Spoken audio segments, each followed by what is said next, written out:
Hey everyone, welcome to our channel, and thank you for your support. If there's a favorite novel on the channel and you want the next part, you're just one step away. Become a Patreon member and I can make it depending on your tier.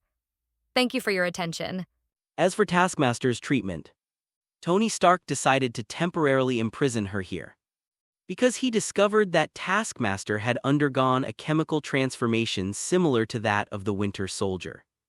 Under this transformation, Taskmaster's control over her body was basically not in her own subjective consciousness. To put it bluntly, Taskmaster is actually a robot covered in human flesh and blood. As for the real controller, it should be General Dreykov hiding behind. This situation made Tony Stark think something bad. His parents were killed by the mind-controlled Winter Soldier. His best friend Steve Rogers also broke up with him because of this, if it was just the Sokovia Agreement. Even if they had conflicts, they would not be able to get to the point where they are almost inseparable. It was precisely because of the problem of the Winter Soldier that the conflicts between them intensified and finally reached the current point. And this kind of thing, Tony Stark doesn't want to see happen again to his most valued junior. If one day a close relative of his whom he values is killed by a schizophrenic person, then should he choose to kill him or forgive him? Just because he was under so-called mental control when he killed his relative. And not himself, no matter which choice you make. You will definitely experience tremendous inner suffering. Some people say that suffering makes heroes. But if this suffering is based on the loss of a close relative, then this hero is not worthy. After understanding the ins and outs of the matter and knowing the follow-up treatment of Taskmaster, Peter felt at ease. That way he wouldn't have to worry about these things endangering Aunt May, Ned and Betty, so he said goodbye to Tony Stark and left. After Peter entered the elevator, Tony Stark looked at the corner of the room. "Thank you for the information you brought. You can go." A graceful figure walked out of the corner of the room. "I didn't expect that he is really just a child. You are so young and you let him go to the battlefield. Oh.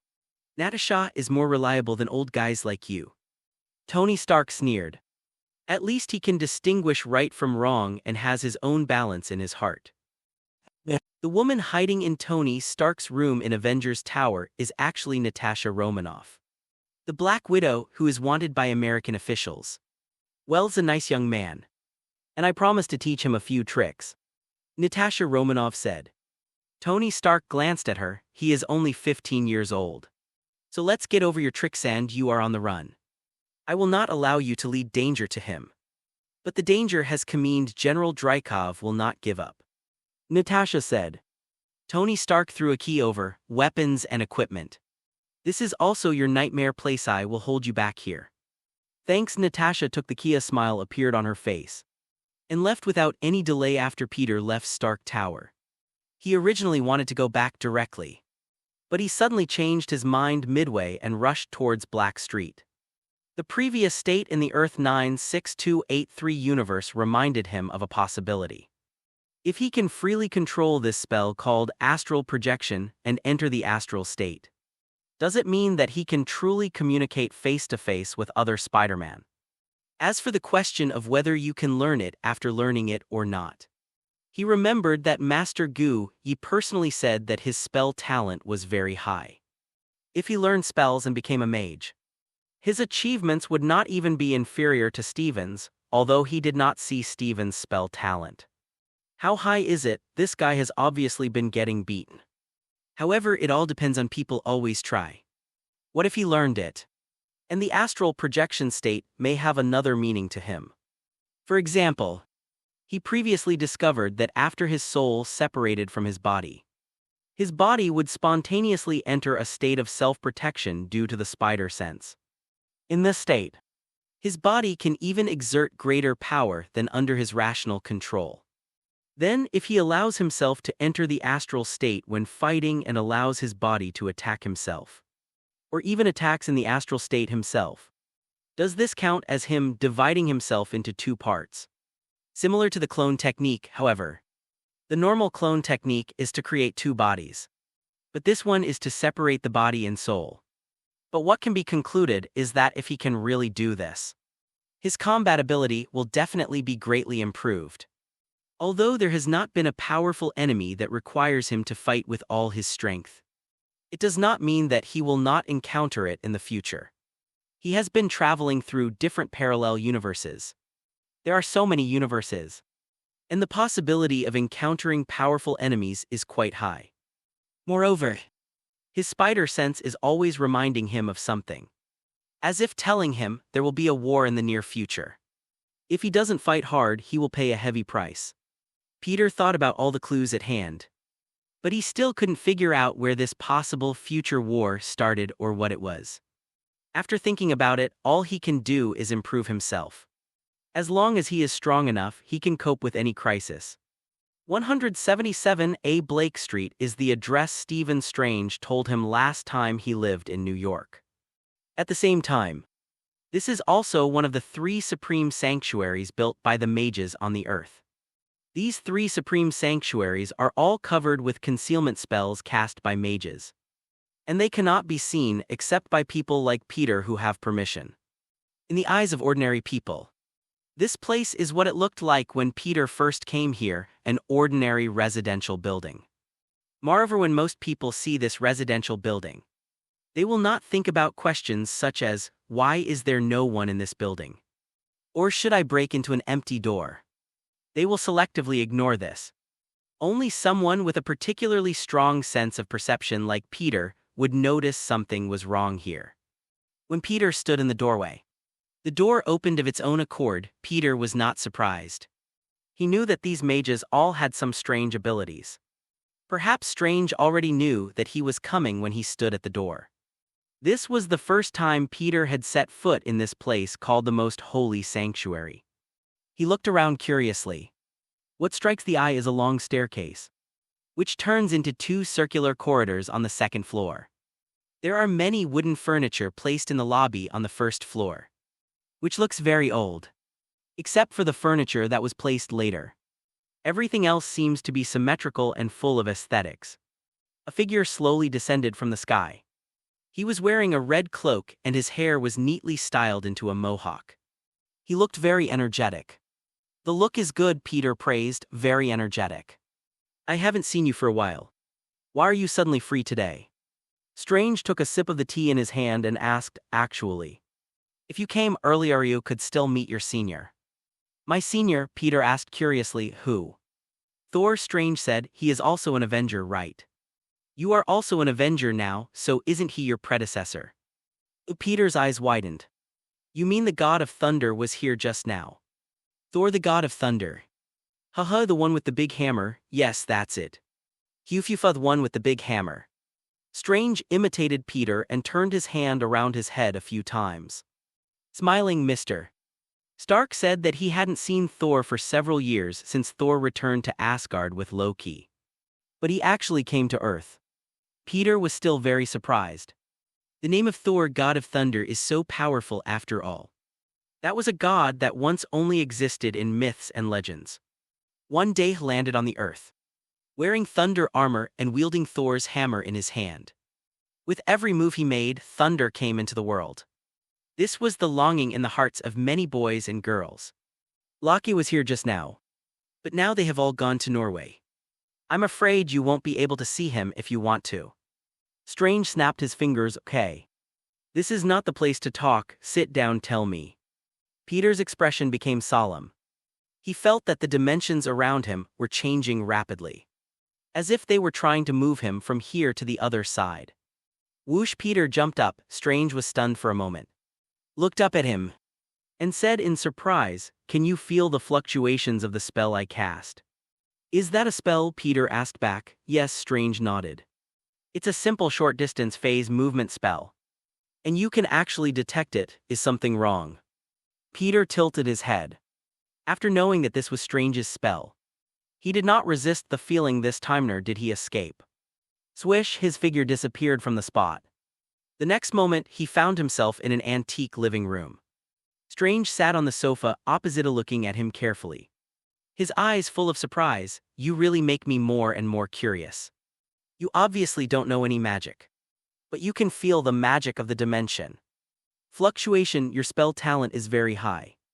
Isn't this difficult? Peter found that there was a sofa behind his butt. So he sat down, of course, Strange said. Loki and Thor had no resistance to my dimensional magic just now. Which is completely opposite to your performance. Forget it, Thor. Isn't Loki the #1 mage in the 9 realms? How could that be? Peter asked curiously. Loki, the god of fire and mischief in Norse mythology, is said to be a mage with many magical spells. But now listening to what Strange says, why doesn't it seem to be the case? The #1 mage in the 9 realms. Strange thought for a moment about the image of Loki taking out a pair of daggers and trying to attack him. And shook his head. Looks like an assassin. Oh, that's it, Peter suddenly realized. It seemed that he had been led astray by the so-called fairy tale. Also, myths and stories are just the imagination of humans in the past about the divine world. Thor, the god of thunder, and Loki, the god of trickery, are gods who truly live in the divine realm. It is normal for there to be some way out between the story and the real person.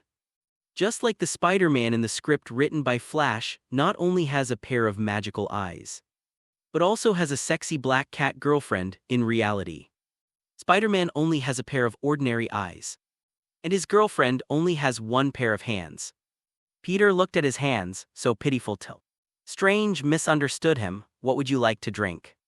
Tea, milk, or hot cocoa? Then please have some milk. Thank you, Peter thanked politely. Strange snapped his fingers, and a glass appeared in Peter's hand. And then there seemed to be a small fountain underneath it.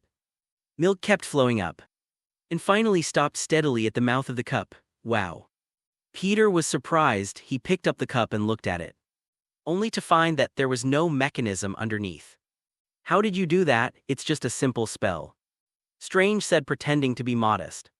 Peter suddenly realized that it seemed that Strange had been working hard to study magic during the period after the ancient master left.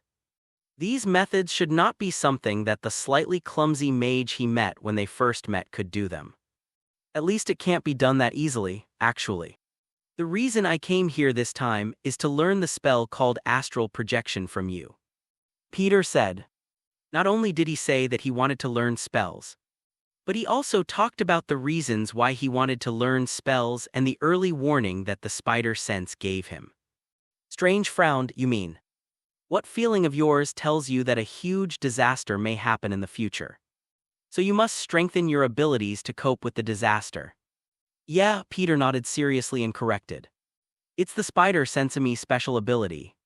Strange didn't think that Peter was lying to learn magic, or that he was alarmist, because the first time he and Peter met before, it was because Peter's spider sense sensed the arrival of the dark dimension. And the fact is exactly what Peter sensed. After meeting Peter that day, though Peter went back, many things actually happened later. The Ancient One chose death and handed over the responsibility and mission of the Supreme Mage to Strange. On the other side, Cassius, who had escaped, took the opportunity to rush to the Supreme Sanctuary in Hong Kong and completed the final sacrifice there.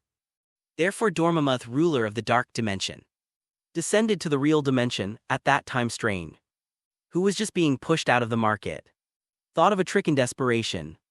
He used the time gem in the Eye of Agamotto to bless himself with time loop magic, and then took the initiative to enter the Dark Dimension to meet Dormammu.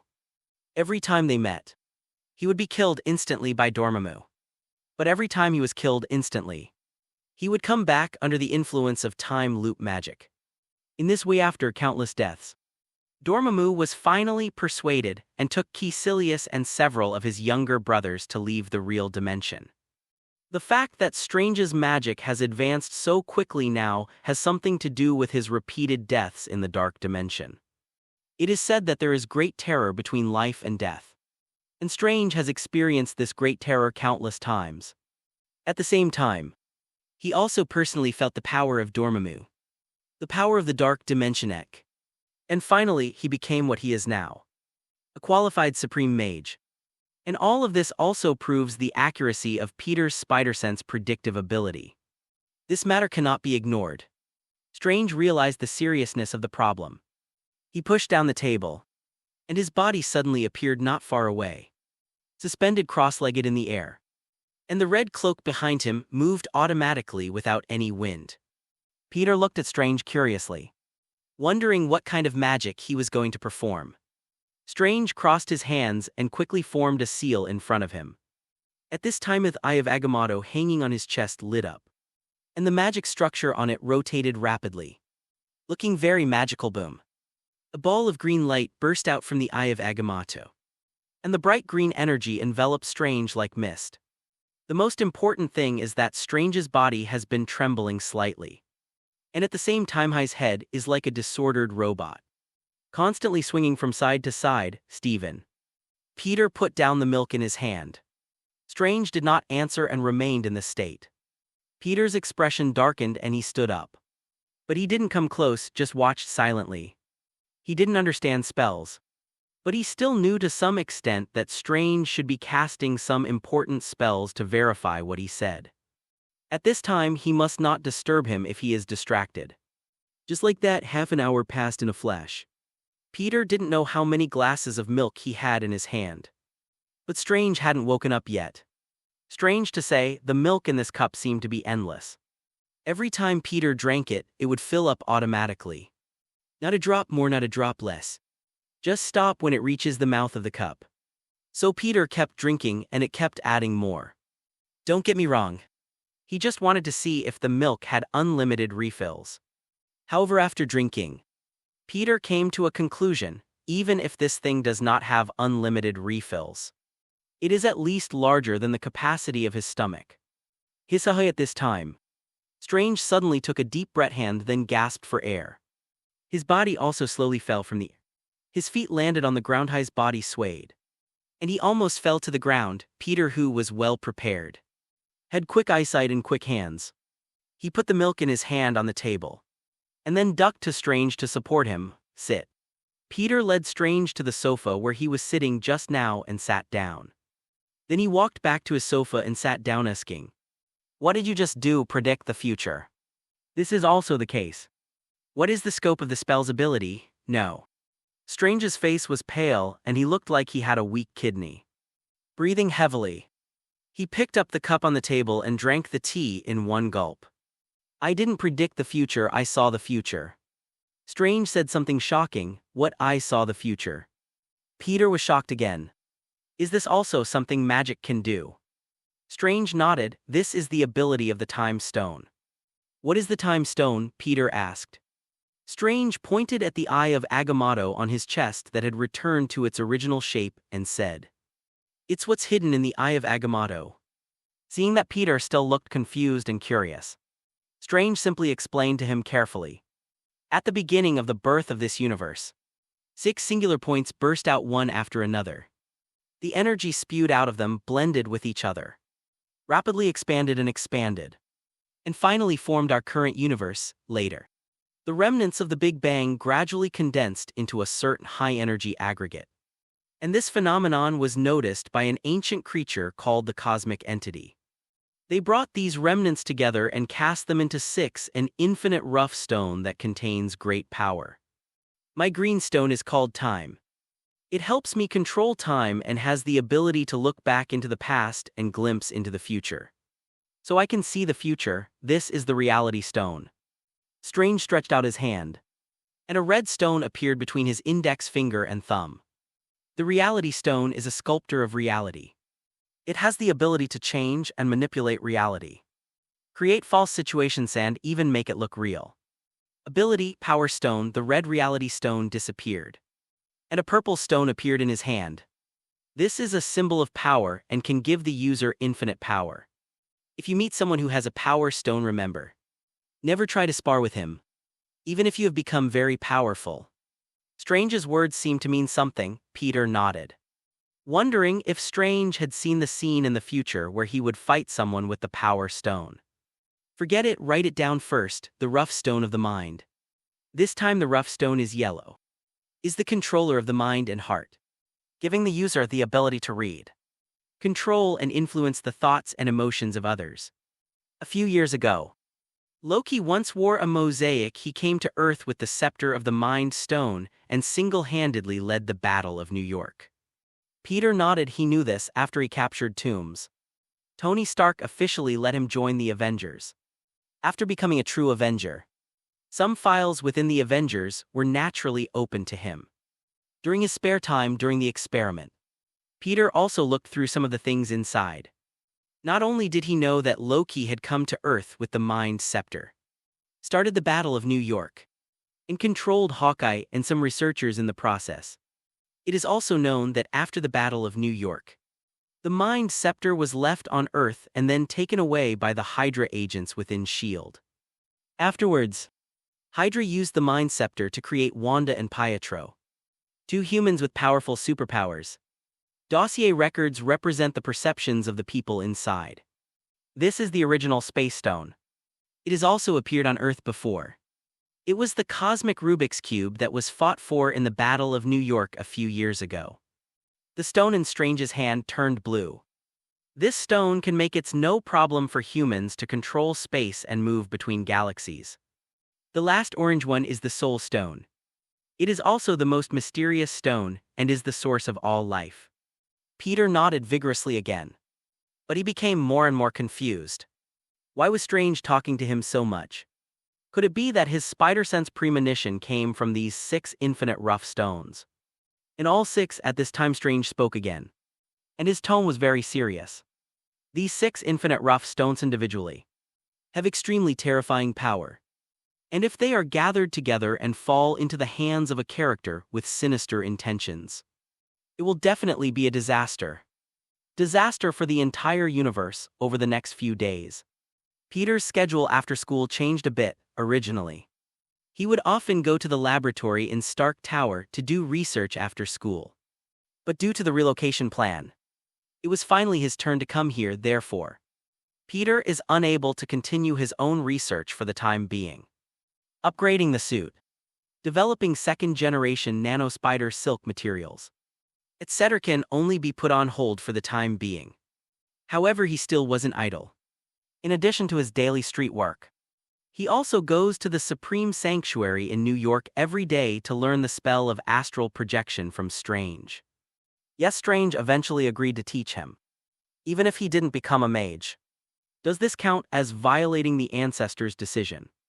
However, after studying for a period of time, Peter became a little skeptical, obviously Master Guyi, Strange, and even the king who often appeared in the Supreme Sanctuary recognized him and said that his talent in magic was very high. But I don't know why, but Peter always couldn't get in. He hasn't even acquired the basic magic of Ring of Ragador yet. In Strange's words, he simply couldn't feel the existence of extra-dimensional energy. Could it be that everything they said before was wrong? Peter actually doesn't have the talent to be a mage at all. However, Strange told Peter that his current state was actually very similar to his original state. When he first entered Kamataj, he was never able to get in. Master Guyi told him that it was because his past understanding of reality and the material world was too deep-rooted, which hindered his ability to explore mysterious powers. Now it's likely that this happened to Peter as well. Because judging from many performances, Peter has a much deeper understanding of reality and the material world than Strange.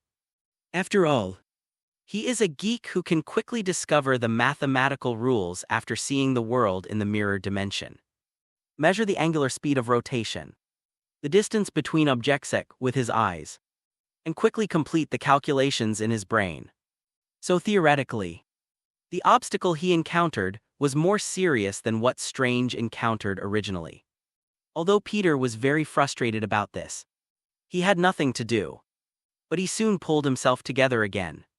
Because he thought that since he could use mathematics to crack the attack in the mirror dimension, it at least showed that the spell was not completely outside the real world.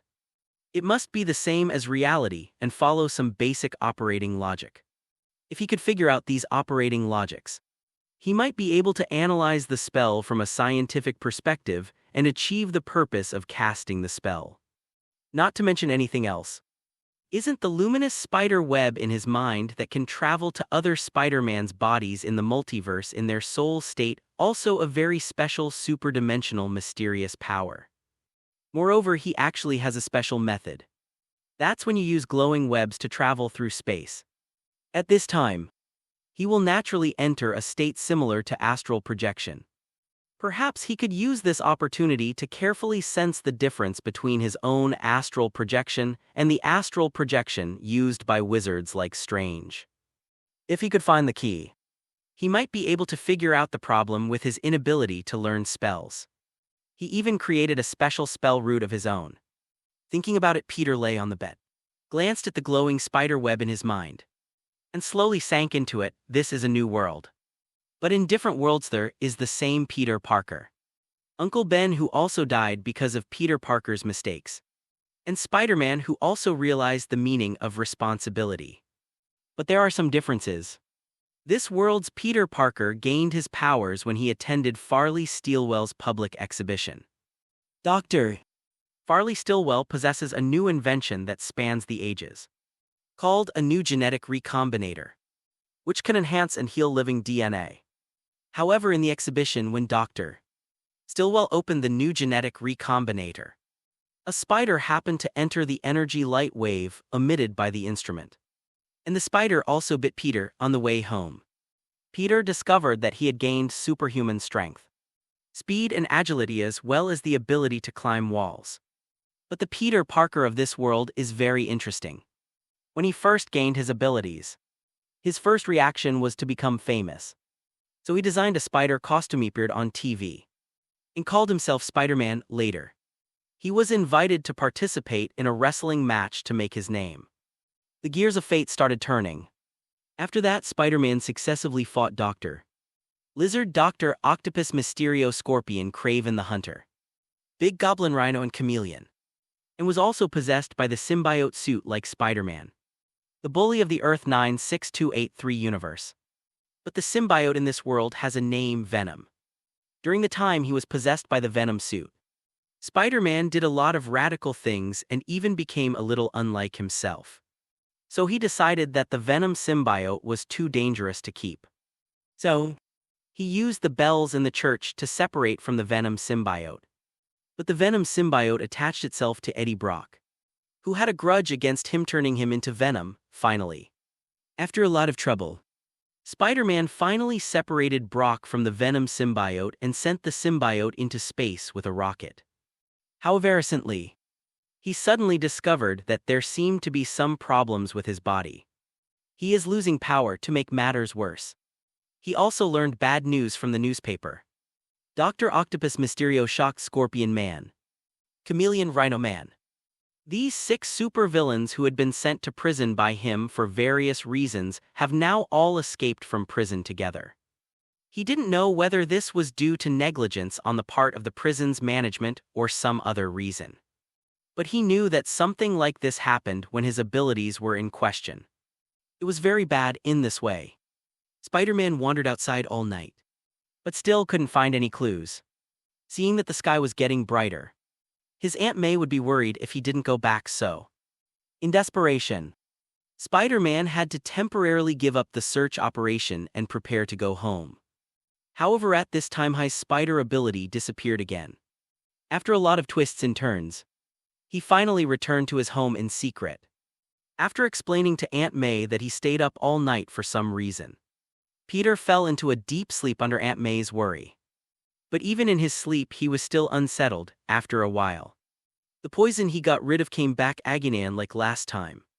It secretly got on his body while he was sleeping.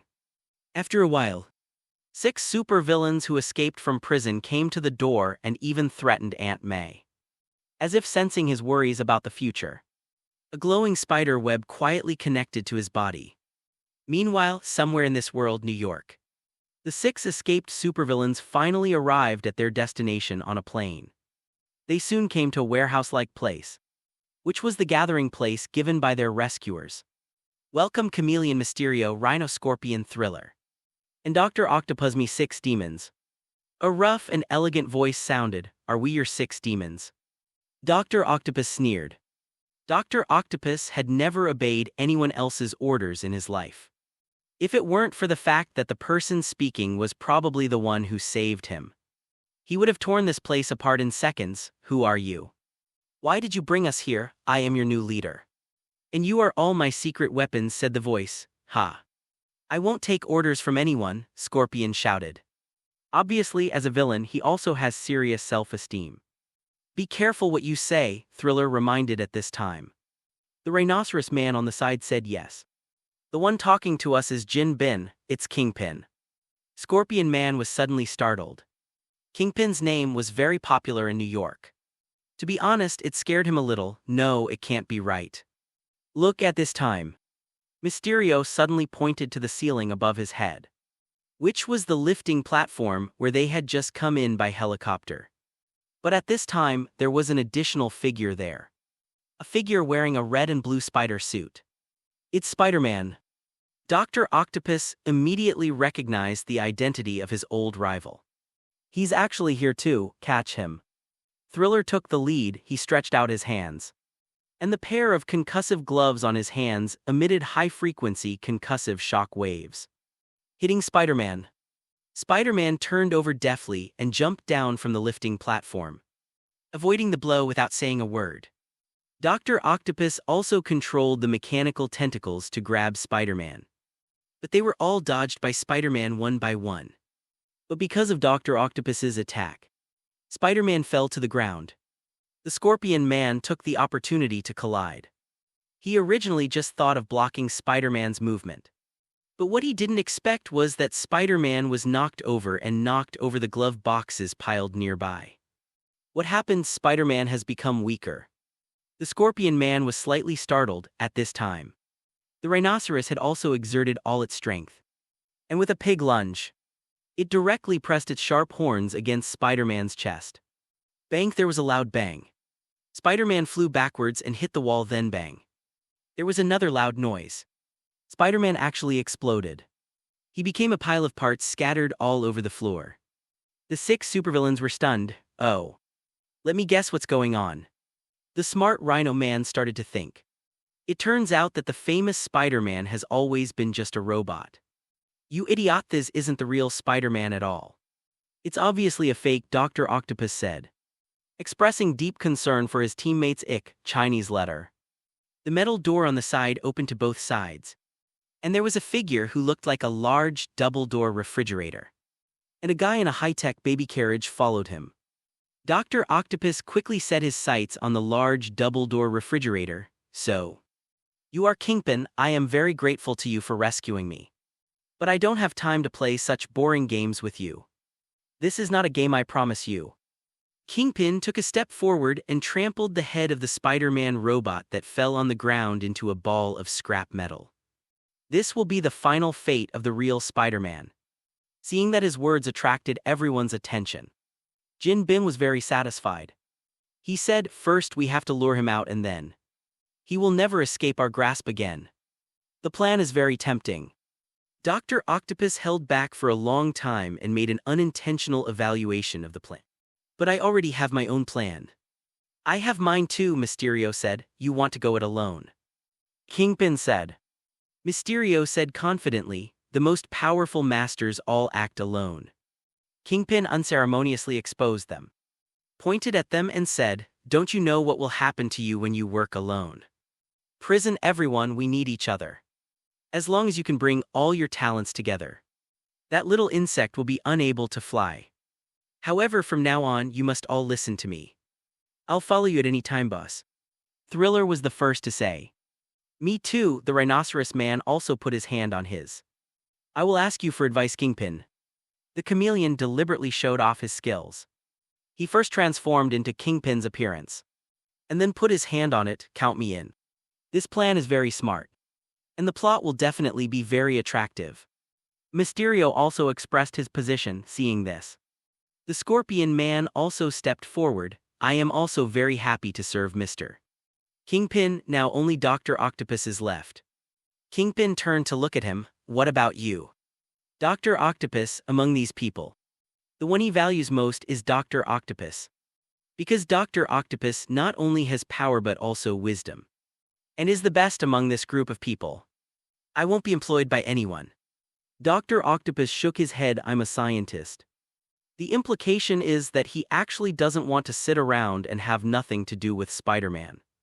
Kingpin patted his chest and said, I can provide you with the top laboratories and endless resources. Dr. Octopus was immediately moved. He became a so-called villain because he lacked research funds. So he had to take risks to get money and experimental equipment. Spider-Man doesn't know what he's going to face yet. Therefore, Dr. Octopus also agreed to join this alliance against Spider-Man. Peter really didn't know what he was dealing with. After feeling the call of Spider-Man in this world, he connected to the luminous spider web. Arrived in this world and merged with him. Afterwards, he quickly obtained a lot of information about the world. Spider-Man is losing his powers. All 6 supervillains who escaped from prison have a grudge against Spider-Man. Peter quickly grasped 2 key points in recent events and then realized the seriousness of the problem. Obviously, the escape of these 6 supervillains was not an accident, but a planned operation. The mastermind behind the operation, the 7th man, must also have a grudge against Spider-Man. He planned this operation to unite 6 supervillains to deal with Spider-Man together. But at this moment, Spider-Man is facing the crisis of losing his abilities again. It can be said that the crisis Spider-Man faces this time is more serious than those Peter has experienced in the past. Earth 92131 Universe. This is the number of this new parallel universe. Peter unexpectedly discovered that there are also many superpowers in this universe. No, I should say, super rich. Even more than his own original world. This world also had World War I and World War II. D also existed, and there were also Captain America, Iron Man and others. However, Spider-Man is not familiar with them. The Spider-Man in this world has not joined an organization such as the Avengers, and is a solo worker among these famous organizations. There is also a very powerful organization called X-Men. There are some very special people in this world. When they were born, their bodies underwent a certain degree of mutation, which gave them some strange abilities. Their scientific name is mutants. Because of mutants, 3 different camps emerged. The first are those who seek peaceful coexistence between mutants and normal humans, namely the X-Men and their affiliated groups. The second type is those who want to control or eliminate normal humans and give mutants safety or dominance. Representative characters include Magneto and his Brotherhood of Mutants, as well as some people who have been persecuted. The third group is those who seek to regulate or completely eliminate mutants in favor of normal humans. And to this end, they create a sentinel robot as a weapon. The 3 factions have been fighting endlessly over this issue. They have been fighting since World War II until now, resulting in numerous casualties. I have to say that this is much more cruel than their Sokovia Accords. Their Sokovia Accords can be regarded as a modified peaceful coexistence plan. And with Iron Man on top, a little guy can hardly feel the pressure from above. After Peter sort of figured it out, he opened his eyes and woke up from the bed. After clenching his fists and trying to climb on the wall, Peter found that his spider ability had returned. Very good. While the ability is restored, if we deal with those guys, we should be able to solve the crisis of this Spider-Man. Right, by the way, we also need to think of a number for this Spider-Man. Peter looked around and soon saw a wall calendar with many small notes on the wall. The calendar said 1994. Well, in that case, let's just call him Spider-Man 94. Peter picked up his clothes and walked downstairs, following the habit of Spider-Man 1994. He picked up a book and pretended to go to school. Good morning, child. I'm sorry to keep you asleep for so long. Aunt May in this world has beautiful blonde hair. Although she looks a bit older, she is surprisingly energetic. Good morning, Aunt May. How long have I been asleep? Peter took the sandwich on the plate that Aunt May brought over and ate it. He felt hungry and his body was in desperate need of energy. Eat slowly. Are you hungry? You have slept all day and all night since yesterday morning. Aunt May looked at Peter lovingly and brought him a glass of hot milk. 1 day and 1 night. Gulu, Peter swallowed the sandwich in his mouth and said in surprise. It's Wednesday already. I tried calling you several times, but you always turned over and went back to sleep. Aunt May said helplessly, don't be so tired next time. You can do your homework anytime. Okay, Peter pretended to look at his watch. Doctor Connors' class is going to be late, I'll leave first. Isn't one sandwich enough? Wait a minute and I'll make you another breakfast right away. Peter, Aunt May shouted. However, Peter had already turned around and ran out of the house. The consciousness of Spider-Man 94 told him that this lesson from Dr. Connors was very important. Dr. Connors in this world has also become a lizard man. But with the help of Spider-Man, he has successfully got rid of his identity as a lizard man and returned to his original appearance. It is precisely because of this that Spider-Man and Dr. Connors became good friends. Afterwards, Dr. Connors also extended a helping hand to Spider-Man several times. There is another reason.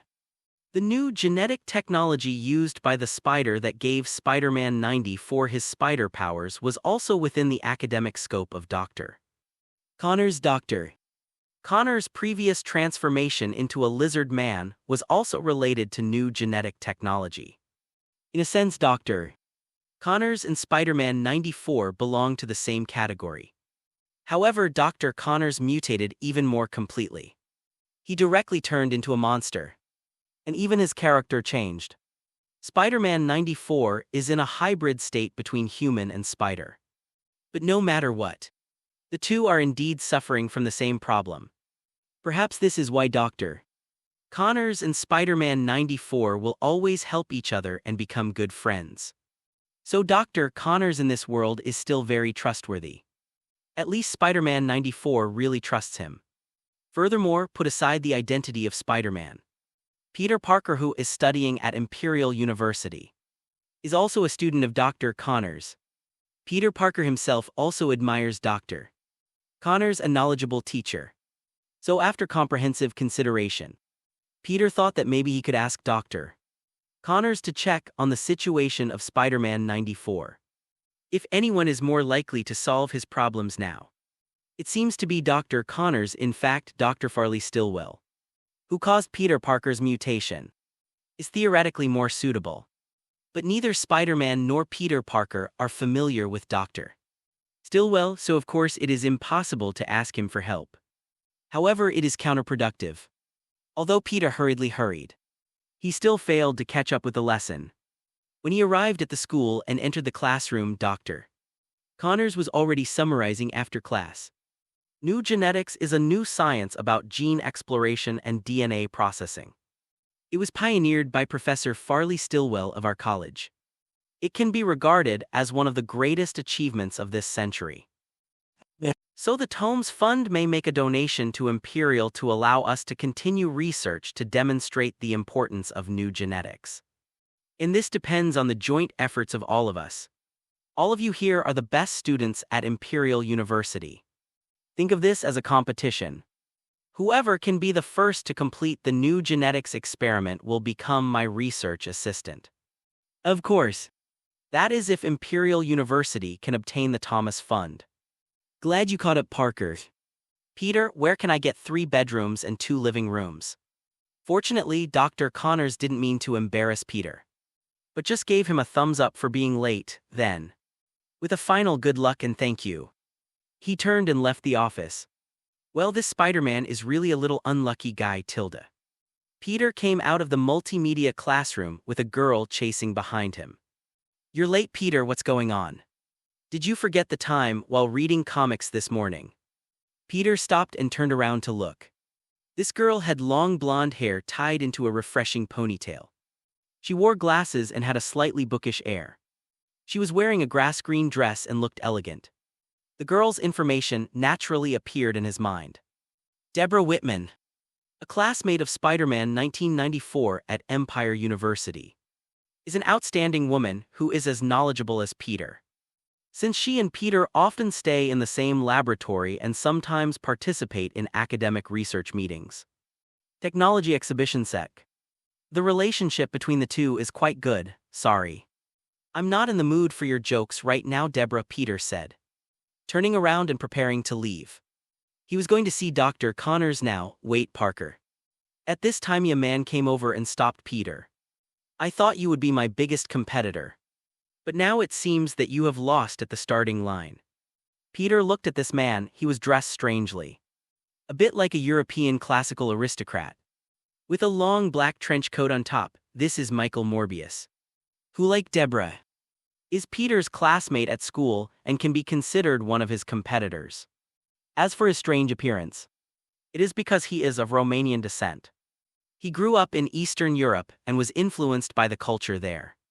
Peter didn't have much affection for this guy who was always against himself. So he replied, do you know the tortoise and the hare? Oh, in our country, turtles are just a good meal. Michael Mobius said, Peter. Another beautiful girl with blonde hair walked over from not far away. And Peter couldn't help but sigh that Spider-Man 94 had such a good rapport with women. If I remember correctly, there was another Mary Jane Watson who was ambiguous with him.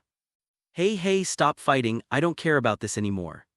Peter calmed down the turbulent thoughts in his heart. But in fact he couldn't calm down. Because the blonde girl who just walked in front of me is called Felicia Hardy. And she is the object of Spider-Man's affection.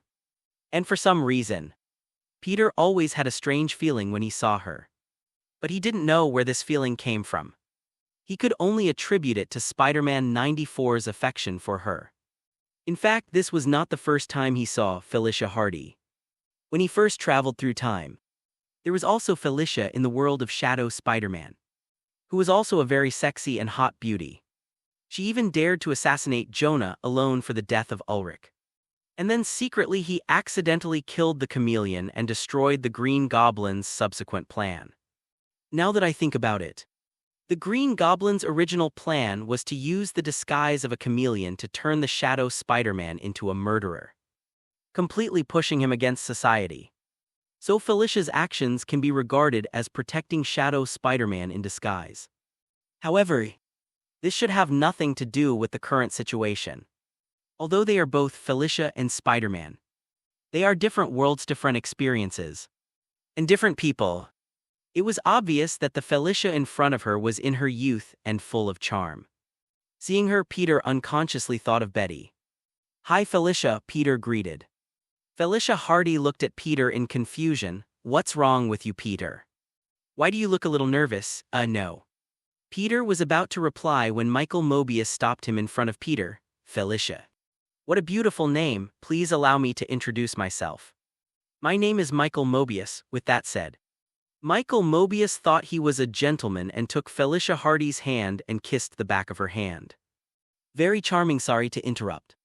Felicia Hardy retracted her hand and said perfunctorily. Then she crossed. Mobius took Peter's hand and held Peter's entire arm in her arms. Appearing very intimate, Peter stiffened again. Betty also liked to hold him like this. Ever since the ambiguity on the school anniversary, Betty had begun to pursue him passionately, often hanging out with him without hesitation, making Ned very jealous. Q version. Peter raised the previous line, huh? Ned, why are you jealous? Which horror movie did this person come from? Felicia whispered in Peter's ear. The girl's hot and fragrant breath gently touched Peter's ears, and then flowed in along the curvature of his cheeks. Between the nose, maybe it's the vampire's revenge. Peter could feel that Felicia didn't want to see Mobius. And he felt relieved. Felicia, hat do you want from me? My mother's new science center is opening tonight. And I'd like you to come with Mech and you, Felicia said. Tonight, Peter refused deliberately. He thought of the problems that occurred with Spider-Man in 1994, and felt that this problem should be solved first. As for emotional matters, it's better to put them aside first. Right, however, at this moment, Peter suddenly felt the consciousness of the part belonging to Spider-Man 94 leaping. Are you inviting me to date you? Peter suddenly teased. Hey, Felicia laughed. Peter, you are the only person I know who can explain these boring science exhibits to me. Wait, answer my question first. Does this count as a date? Peter asked persistently. Felicia smiled and said, okay. Okay, I really can't help you. If you want, you can treat it as a date. Great, I'll go, Peter said, then we have an appointment. You will pick me up at the cafe at 6:30 in the evening. Felicia said while looking at the women's watch on her wrist. And then kissed Peter. Peter felt the initiative had returned to his side. Peter was stunned. He discovers that he may not have been invited by the Spider-Man of this world to help him, but was invited to learn how to interact with girls. But thinking about it this way, it seems pretty good. Write it down and write it down. The Q version of Little Spider took out his notebook. However, Peter really wants to ask Spider-Man 94. Is it really okay for him to do this? There are obviously 6 supervillains and an unknown bad guy who are probably eyeing him. And there is something wrong with his body. How can he still think about picking up girls? But soon, Peter no longer had the heart to care about this, because an unexpected news appeared in front of him. The news came from someone he knew well, but was a bit unfamiliar. Yes, this person is Flash, his biggest fan. It's so strange. Why does it feel like Flash in every world is a big fan of Spider-Man? What kind of strange bond exists between Flash and him? Obviously, the relationship between Spider-Man and female characters in different worlds is very different. Why is there a vague smell of anxiety in the air? Peter scratched his head and Spider-Man 94 couldn't figure it out. Of course, said Flash in this world is actually called Flash. And there are some differences in pronunciation. Although there was a slight difference, Peter was pretty sure that the burly guy in front of him, with short brown hair and the look of an athlete, was Flash. As for the evidence in addition to his highly relevant name, his attitude when he just spoke also said everything. Flash came over and pushed Peter, and said in a very unhappy tone, I want to know why your boss calls those liars the 6 devils of Spider-Man. Peter didn't care about Flash's rude behavior. His attention was attracted by what he said. Flash, what did you say? What's the 6 devils of Spider-Man? J. Jonah Jameson, he can't lie to me. Flash spoke fiercely and danced around. It was obvious that he was very angry. Spider-Man is a hero. He is not a criminal mind, it's a frame-up. Peter felt that he had found a clue to what he was concerned about. What are you talking about? Flash, I'm sorry, I don't quite understand what you mean. Can you explain it in detail? Flash was stunned for a moment, as if he didn't expect that Peter Parker, who had always been at odds with him, would actually talk to him so nicely. But he quickly reacted and remembered the business. He took out his mobile phone, clicked a few times and turned the screen to Peter while saying, Did you fall asleep in the past 24 hours? Peter's eyes were immediately attracted by the picture on the phone screen. The Rhino Man lifted a car and smashed it everywhere on the street. After the smashing, Spider-Man fell from the sky and led the Rhino Man out of there before the police arrived. There were many people shouting in panic in the background, and the streets were in chaos. The dubbing also includes narration by J. Jonah Jameson. We get to see atrocities. And as I've always warned you, Spider-Man leads a criminal gang, the Spider-Man 6. Peter's expression condensed. It seems that this is what he has been worried about. That Spider-Man is obviously an imposter. If nothing else, he should be a chameleon. And they have 2 purposes for doing this. First, it tarnishes Spider-Man's reputation. Second, forcing Spider-Man to show up. If the real Spider-Man never shows up, the stigma on him will increase. But they must have a trap ready, just waiting for Spider-Man to jump in. This is a conspiracy on the other side. The key is that he still has to jump, whether it's to clarify his reputation or Spider-Man's responsibility. It's impossible for him to ignore it after knowing this. And this is their purpose. Peter tried to think back and found that Spider-Man in this world was really alone. The only 2 who can be counted as friends and combatants. Dr. Connors has returned to his human form, and Hunter Craven has returned to his hometown after regaining consciousness. Not even a helper. Well, Peter should be considered a helper. The good news is that Peter feels that his arrival seems to have suppressed the degradation of Spider-Man's abilities to a certain extent, giving him more time to deal with these things calmly. Peter decided that since Spider-Man 94 couldn't do it, then he would do it. 6 demons. I'll send you to hell to be demons and clear your name. Thinking about it, Peter turned around and boldly hugged Felicia, saying softly, "I'm sorry, Felicia. It suddenly occurred to me that Aunt May needs my help tonight. So I can't accompany you. I hope you can change. Can you give me a chance to redeem myself?" Felicia looked up at Peter, pouting. A little dissatisfied. "How could you go back on your word?" Peter kissed her on the cheek. "I'm really sorry, Felicia. Okay, let's go on a date next time. Remember, you owe me a date." Felicia patted Peter's chest and kissed him on the corner of the mouth. "You are very gentleman. I am attracted by you." Attracted? Peter, well, go ahead. As she said that, she gave Peter a gentle push and broke out of Peter's arms. Hee, Peter smirked, waved, and left quickly. Flash.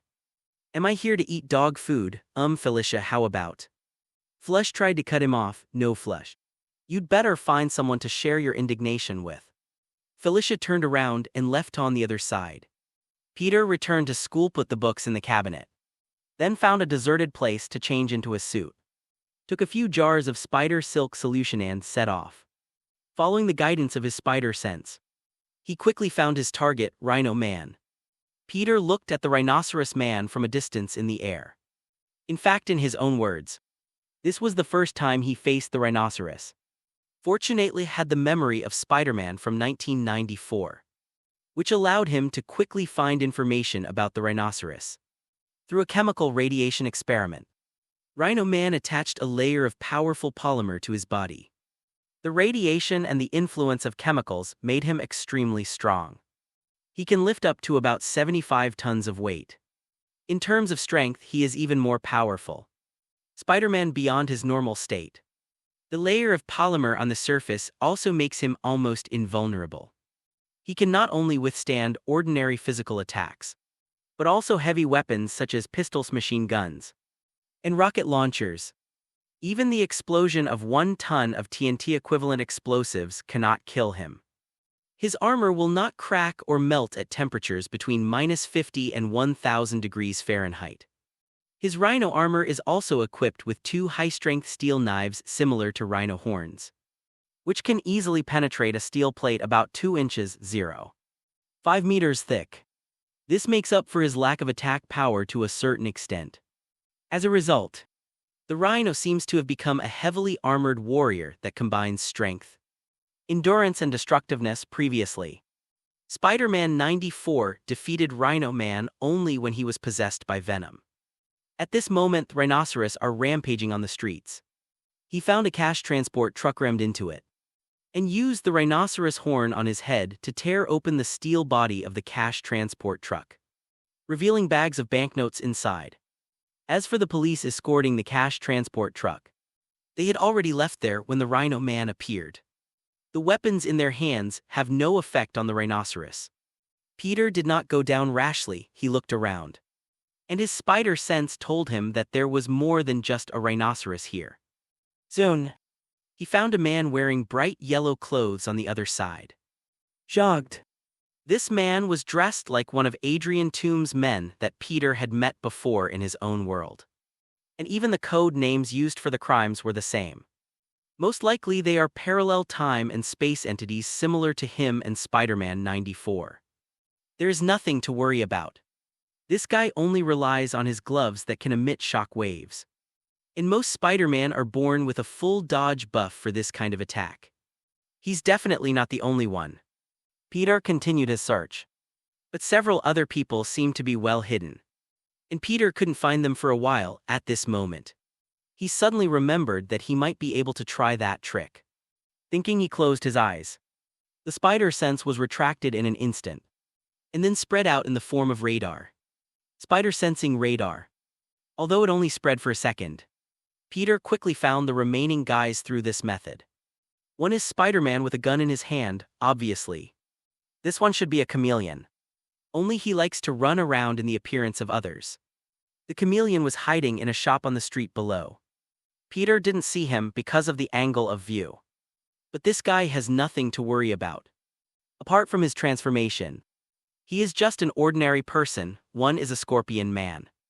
This Scorpion Man is different from the Scorpion Man Peter saw in the Earth 1610b universe. The Scorpion Man has been transformed into a semi-mechanical body, while the one here is more like wearing a set of scorpion armor. It looks a bit like Cell from the anime Dragon Ball, who enters his second form after eating Android 17. You need to be careful with this guy's tail. It will spray strong corrosive acid. Hiding in an underground garage nearby is Mysterio. This guy likes to use psychedelic cubes to enchant people's vision. But as long as he concentrates and leaves the perception to the spider sense, Mysterio has no means any effect. Then there is only one Dr. Octopus left. The spider-sensing radar continued to spread outward. And finally, Peter found him on the middle floor of a building not far away. At this point, the so-called 6 demons have all appeared in Peter's field of vision. Peter retracted the spider sensor radar. Spider-Man 94 has problems with his abilities. He must reduce some unnecessary consumption, at least to ensure that no problems will occur again before solving the immediate problem. Although we have taken control of the situation, we are mainly anti-customers. But Peter still didn't rush in immediately. His mind quickly constructed a nearby 3D image, with the coordinates of the 6 demon heads marked on it. Then, he connected the coordinates of the Rhino Man's location with the coordinates of the other 5 people.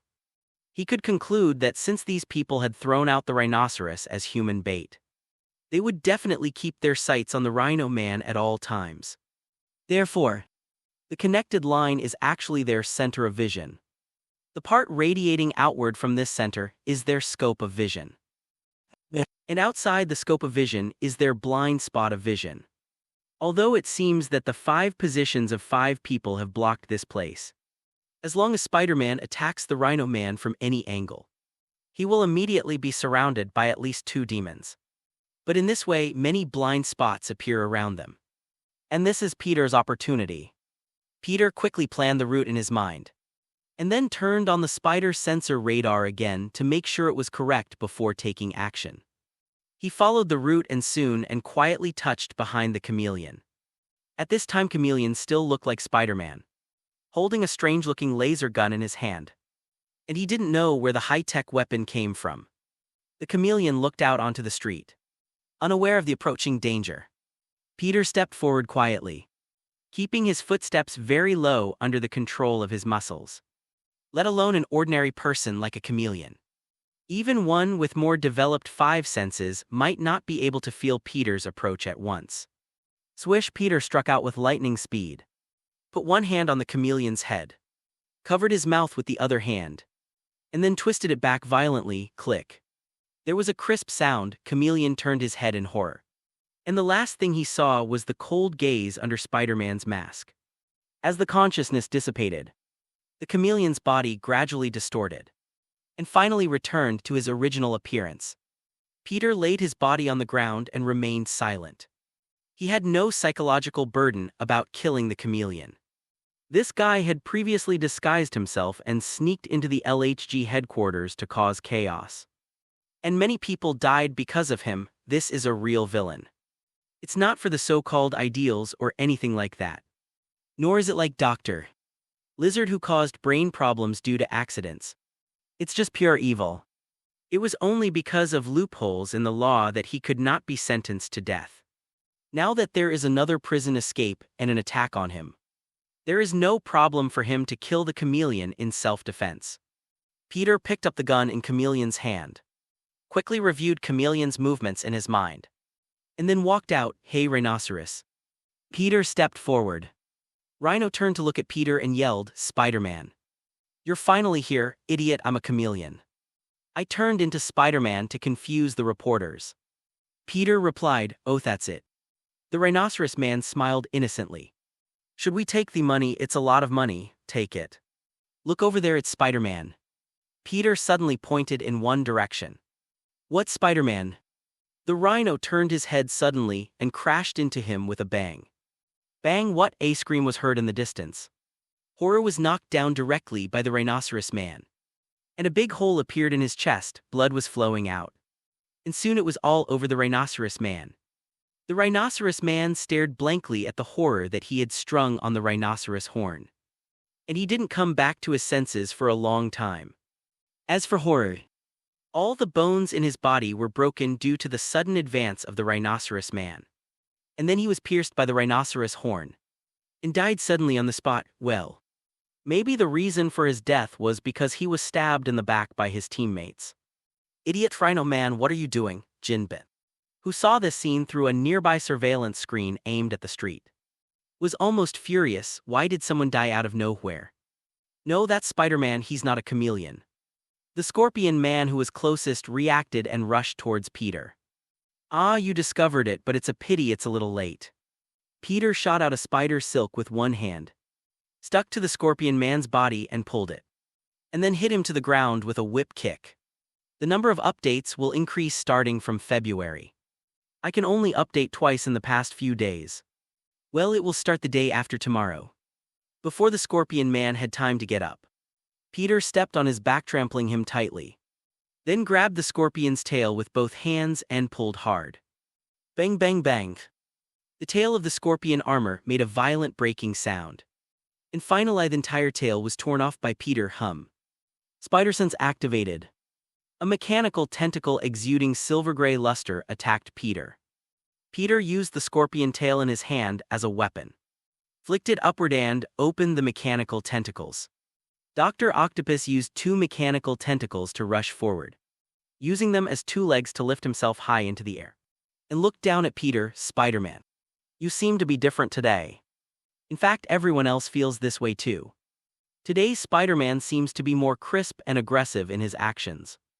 In the past, his strength would be controlled at just the right level to subdue the person without hurting the other person. Is that so? Peter smiled lightly. It might just be that you have never known the real me. Woo. A siren sounded, and in the sky, a huge passenger plane crashed straight into Peter. Peter simply ignored the passenger plane without turning his head at all, because the spider sense told him that it was just a trick of the mysterious guest. Call out! A thread of spider silk shot out, pulling a dancing person from the corner. Green armor and skinfish tank head's head. Who is it if it's not Mysterio? Peter stretched out his hand and pressed on Mysterio's head in the fish tank, exerting a slight force. The bulletproof fish tank head instantly shattered into countless cracks, and then a large part was torn off, revealing the face of an ordinary middle-aged man filled with fear. Hey, I thought Mysterio was so mysterious. But it turns out you're pretending to be mysterious because you're too ugly and you're too embarrassed to be seen. Peter mocked. Chinese letter U.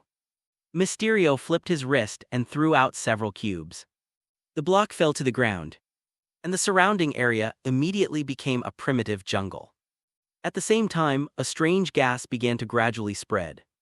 Mysterio laughed and said, Spider-Man, I know you have a strange sense, but this nerve gas of mine was developed to suppress your strange sense.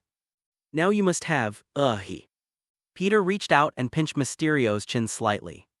With just a click sound, Mysterio's jaw was removed directly. Why do you talk so much? I don't allow anyone to nag more than me. Peter made a lightning move and touched a metal box from behind the mysterious guest. The metal box contains many small squares about 2 cm long, wide and high. These are the reasons why Mysterio is mysterious. It is called psychedelic cube. In fact, it is a small cube projector that can project a very realistic 3D image in the surrounding area, which can almost look real. Peter has seen similar technology in the Stark group, but this psychedelic cube is obviously more portable than that one. The disadvantage is that it is not flexible enough. As for the nerve gas, Peter just jumped a few times and left the area. Dr. Octopus on the other side also ran out when Mysterio released the gas. As soon as Peter landed, he was greeted by Dr. Octopus's 2 mechanical tentacles. Bang, bang, bang. The sharp and strong alloy claws at the tip of the mechanical tentacles can easily poke large holes in the building wall. In desperation, Peter performed several consecutive backflips and finally avoided Dr. Octopus's fatal 5 consecutive thrusts. Damn it! The rhinoceros man finally recovered from the state of accidentally killing Horror. He violently threw Horror's body away, wiped the blood on his face, roared, lowered his head and rushed towards Peter. Rhino Man, come and show you something fun. Peter threw several energy cubes at the Rhino Man. Bang. A dense virgin jungle appeared, and an airplane swooped over among the tall trees. The rhinoceros man was so frightened that his face turned pale, even though his skin was originally gray-white. He quickly changed direction, then boom. The entire head of the rhino man was inserted into the wall of the building nearby, leaving only the body exposed. Ha ha ha, Peter didn't hesitate to laugh. He found that these psychedelic cubes of Mysterio were great for dealing with simple-minded guys like Rhino. Damn these losers, looking at the picture on the monitor. Kingpin punched the console hard. He spent a lot of time, money, connections, and efforts to create a jailbreak to gather these 6 so-called devils. But now, the 6 demons just met Spider-Man face to face and were immediately disabled. Before the horror was enough, he was stabbed by that stupid rhino man and died on the spot. The scorpion's tail armor has been torn off, and its most powerful attack method has become ineffective. No different from being useless, moreover. Spider-Man's step just now seemed to have broken some of Scorpion Man's bones. He is still lying on the ground and has not gotten up. It can only be seen from the vague rise and fall of his body that he is still alive. Mysterio had even the psychedelic cube taken away, and he was trapped in place by the nerve gas he released. And he didn't know whether he was alive or dead. Chameleon hasn't come out yet, and judging from the way Spider-Man appears, he's either dead or fainted. There are only 2 remaining combat forces. The brainless Rhino Man has his brains stuck in the concrete building and cannot be pulled out. Dr. Octopus has stopped attacking, as smart as he is. He has already seen that there is a change in the plan now, and is considering whether to continue fighting or to simply give up Jin Bin's promise and retreat. Alistair, how many spider killer robots do we have now? Kingpin looked at Alistair sitting in a high-tech stroller with a sullen face. Alistair looked embarrassed. All these spider killer robots have been destroyed by Spider-Man, and the new ultimate killer is still being researched. HMPH, Kingpin was very annoyed. Let them all come back. It seems that we have to reevaluate Spider-Man and reformulate a plan to deal with him. Strange, Spider-Man seems to be a different person today. Why is this? Alistair thought thoughtfully. What, Dr. Octopus, aren't you going to fight? Peter suddenly fell from the wall to the ground and looked at Dr. Octopus and asked. Dr. Octopus shook his head, looked at Peter carefully, and suddenly laughed. I don't know what happened to you, but if this continues, I look forward to the day when you join us. Peter frowned slightly, feeling that there was something in Dr. Octopus's words. But Dr. Octopus obviously had no intention of explaining, and turned around and left after speaking. As for teammates on the ground, Dr. Octopus never said he wanted to associate with these guys. Watching Dr. Octopus leave, Peter felt relieved and quickly left there. He jogged into an alley and leaned against the wall, catching his breath. Unbelievable, he felt the feeling of losing power again. He had only felt this feeling before when he traveled to the corpse of the blonde Spider-Man in the Earth 1610b universe. But that's because the blonde Spider-Man's body had been lifeless for several days at that time. And now, this all shows that Spider-Man 94's current condition is very serious and has reached the edge of illness. At the same time, Peter also felt that there was a violent power hidden in the body of Spider-Man 94. It's like a depth charge that may explode at some point. But why is there such a problem with Spider-Man's body? Peter carefully recalled his experience. Among the several Spider-Man he possessed, the blonde Spider-Man, who had been Spider-Man for the longest time, had never had a similar situation. It seems to be really related to the new genetic technology of this world. Peter quickly sorted out the clues in his mind and cleared his thoughts. After resting for a while, he realized that his strength was gradually recovering. At the moment, did not dare to neglect, and quickly took advantage of the current opportunity to rush to Dr. Connor's laboratory. It's incredible, Spider-Man. The structure of your DNA has changed in Dr. Connor's laboratory. Dr. Connors looked at the samples in the microscope and said to Peter in a solemn tone. Change? What change? Peter asked. It's not clear yet. A more detailed examination is needed, Doctor. Connor stood up and guided Peter to a huge instrument. "Come here, you have helped me so much, this is what I owe." You weren't born with this ability, were you, Doctor?" Connor said while operating the instrument. "No, I won it by guessing," Peter replied. Doctor. Connor smiled, knowing that he didn't want to talk. So he didn't ask further. But he once thought Spider-Man was a mutant. After a series of inspections, Peter sat up from the instrument. At this time, Dr. Connors was already sitting in front of a computer, analyzing the information just collected. The more he looked, the more surprised he became. "It's amazing. The images show that new genetic recombination has occurred in your genome. But how is this possible?" "I don't know, Doctor, what happened to me." Peter was vague. How to explain the fact that he gained abilities because he was accidentally bitten by a spider? "I need to do a few more tests to be sure. But your DNA may have been permanently mutated. According to my guess, your abilities will disappear." What? Peter was shocked. This time the emotion was expressed by him and Spider-Man 94 together. Spider-Man 94 was surprised with a hint of panic. But also joy. Yes, for him, becoming Spider-Man is actually a burden. Maybe it would be a good thing for him to return to normal life now. Peter's surprise was that he didn't expect that he would actually travel through time to a Spider-Man who was about to lose his spider powers. According to his opinion, he was somewhat unable to accept his sudden loss of ability. "Since we have nothing to do, he not go make a date." An idea came to Peter's mind. Well, it was Spider-Man 94's idea. Peter thought for a while and decided that he might as well go back. Although he is also Spider-Man 94 in this state, it would be a bit strange to go on a date in this state. So Spider-Man 94 decided to go find Felicia and tell her that he was fine tonight and could go on a date with her. Peter, on the other hand, chose to leave this world quietly. "I wish you a happy life." Peter looked at the 94 Spider-Man who had finished making the phone call and was waiting for the bus on the side of the road, and said goodbye to him silently. Then he disappeared from this world. Somewhere in a hidden dimension, a huge seat, and behind the seat is an even bigger spider web. An old lady with gray hair sat on the seat. Beside her stood an old man wearing strange armored clothes. In front of the two of them, there was a mirror. On the mirror was the image of Spider-Man 94. But what was even more shocking was that even Peter's spiritual state actually appeared on the mirror.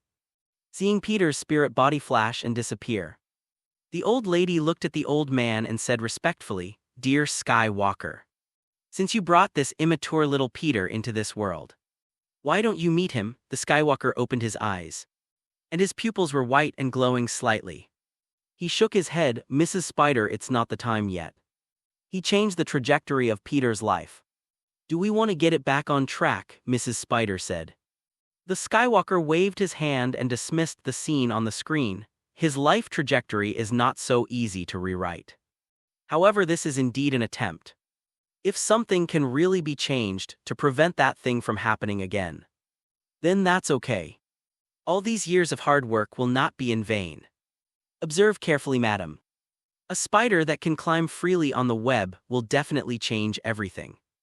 The figure of the Skywalker swayed for a moment, like a candle in the wind, swaying for a while and then disappeared. "Listen to your teachings, Your Excellency." The great Skywalker. Madam Spider bowed her head slightly in salute. Peter has returned to his own world. He sat up immediately, searched himself up and down, and then carefully felt the power on his body. And then he breathed a sigh of relief. Fortunately, okay, his strength is still there. And many more. Peter suddenly frowned and noticed something was wrong. He looked at his surroundings and finally realized something was wrong. He is currently on a bed covered with a pink quilt. There are two dolls on the bedside. Not far away is a desk with a few simple cosmetics on it. All of this is on the surface. He came to a girl's room inexplicably. Moreover, he was still lying on the bed. What's going on?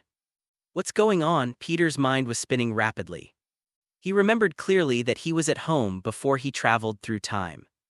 Could it be that when he traveled through time, his body moved on its own and he ran into a girl's bedroom? But who is this girl? Or is it that he traveled through the wrong time? Time traveled to another Spider-Man. Peter looked at the glowing spider web in his mind. And the coordinates were definitely in his own world. But just in case, he decided to see what he looked like now. He remembered that when he was observing just now, he saw a mirror next to the wardrobe. He could go. Dong dong dong. Just then a burst of footsteps came. With quick eyesight and quick hands, Peter shrank directly into the quilt, leaving only a small corner slightly raised, facing the direction of the door squeak. With a slight sound of the door opening, a petite figure squeezed in. Seeing this figure, Peter's eyes suddenly widened. It's Betty. Could it be that this is Betty's room? But why was he in Betty's room and still in bed? After Betty walked into the room, she looked out cautiously, and then carefully closed the door. Then she walked to the bed and patted the quilt. Peter. Peter's head emerged from under the quilt. Betty kissed Peter on the lips, lay down in front of him, and said shyly, "You should go. It's too late. We shouldn't do this. I mean, it's too early to do this." Peter, he got out of the quilt in a daze, looked at his clothes, and his expression changed drastically. No clothes. Could it be that at this time, Betty blushed and put some clothes beside the bed and turned her back? "You should put it on quickly. It's already dried." Peter suddenly realized that his clothes were at Betty's place. Wait, this problem is getting bigger. Okay, so what happened during the few hours that I left for the Earth 92131 universe? Why did my body run to Betty's house on its own weight? A flash of inspiration flashed in Peter's mind. The body comes out on its own. This strong sense of déjà vu made him think of something. Spider-Man 92131 in the Earth universe was once lurked by that thing. And still in his sleep, he had a dream that day, in which he saw a huge black figure and a spider suit fighting fiercely in the city. They are competing for Peter Parker in the end.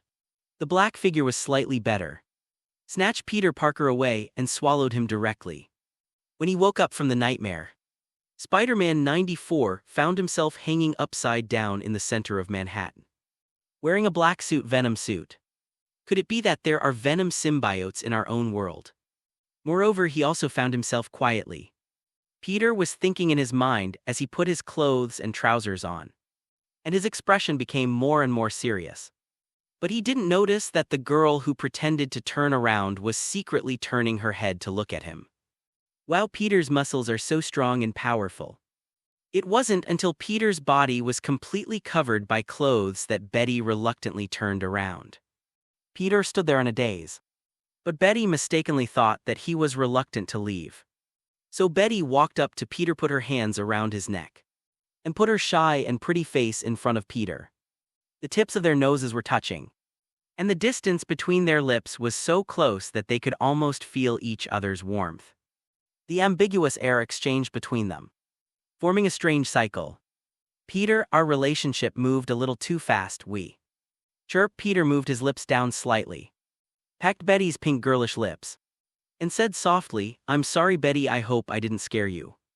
"It's really scary. I didn't expect Peter to be Spider-Man." Betty pouted as if she wanted Peter to kiss her again. Peter was really dumbfounded this time. Why was this identity actively exposed? For a moment, a sense of urgency arose within him. Whether it's a Venom symbiote or something else, if the problem is not found and solved as soon as possible, things will become increasingly uncontrollable. "Betty, can you tell me how I got here?" Peter asked. Betty tilted her head and looked at Peter, confused. However, she was smart and noticed that something must have happened to her boyfriend. So she did not hide it and told what she knew. "Peter arrived here about an hour ago. At that time he was wearing a black suit. He looked a little embarrassed, as if he had just been fished out of the water, and his whole body was soaked. Although the colors of the black suit and the spider suit were completely different, their styles were very similar, therefore Betty recognized it immediately. This was Spider-Man. Black Spider-Man. But what shocked her even more was that when the black suit took off automatically, the face revealed underneath was actually her boyfriend Peter Parker. After the intimate contact on the school anniversary day, the relationship between the two quickly heated up. Although the relationship was not directly expressed, Betty already regarded Peter as her boyfriend. Well, at least he was a preliminary boyfriend. Betty is shocked that Peter arrives as Spider-Man. But when she asked Peter what happened, he said nothing. So Betty went to get Peter a towel and a hair dryer, and asked him to take off his clothes and dry them. From Betty's perspective, except for the fact that Peter is Spider-Man, there is nothing particularly strange about him. But from Peter's perspective, several key points were discovered. First of all, black suit. This is basically certain. During the period when his consciousness left the body and went to the Earth 92131 universe, it was the Venom symbiote that controlled his body. He doesn't know where this Venom symbiote came from, and why there is also a Venom symbiote in his world. But he is already on full alert at this moment.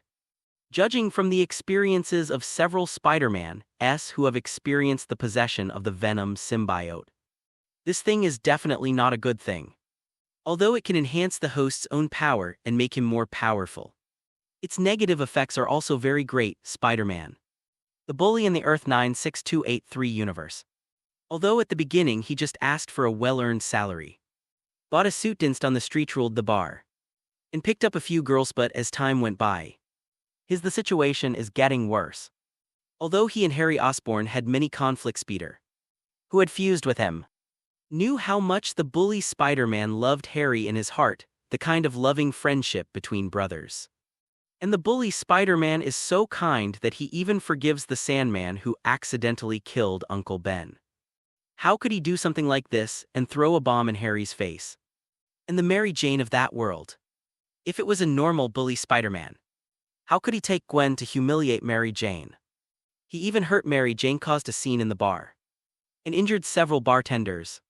Spider-Man 92131 from the Earth universe also showed many strange behaviors when he was possessed by the Venom symbiote. Teasing Felicia, getting mad at Aunt May, and even almost killing a rhinoceros. There are various indications that the Venom suit will make Spider-Man more aggressive, amplify the dark character in his heart, and so on. Thinking of this, a light suddenly flashed in Peter's heart. He suddenly remembered when he was fighting the so-called 6 demons there just now. At that time he was also very cold-hearted. He even killed the chameleon with his own hands. But it did not waver him at all. Although he convinced himself with reason that it would be a pity to die for a guy like Chameleon, who would even plant a bomb in the densely populated LHG headquarters. But when he thought about it carefully, neither he nor Spider-Man 94 were actually bloodthirsty people so far. The cruelest move he has ever made was in the Earth 90214 universe, when he merged with Shadow Spider-Man. He shot and killed the Vulture with his own hands, and then watched helplessly as the Green Goblin and Kraven the Hunter were killed by those poisonous people. The spider eats it bit by bit. At that time, Shadow Spider-Man felt a sense of relief that his great revenge had been avenged. Because he had already discovered the cause of Uncle Ben's death from Ulrich's letter, he was captured by Kraven, the hunter of the Green Goblin's destiny, and then let the vultures tear him apart bit by bit, and even eat him. And all he did was to retaliate in kind and return all the suffering that Uncle Ben had experienced to the Green Goblin and his men.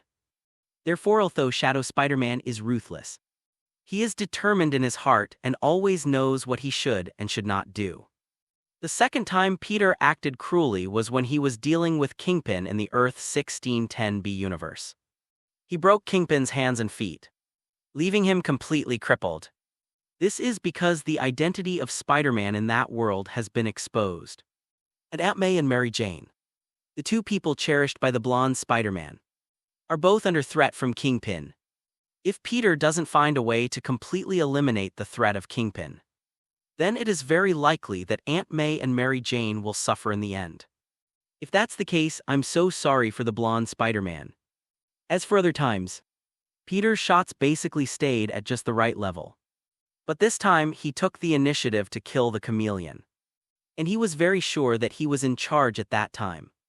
If calculated according to time, when he fought against the 6 demons, it should be about the time when his body was controlled by the Venom suit.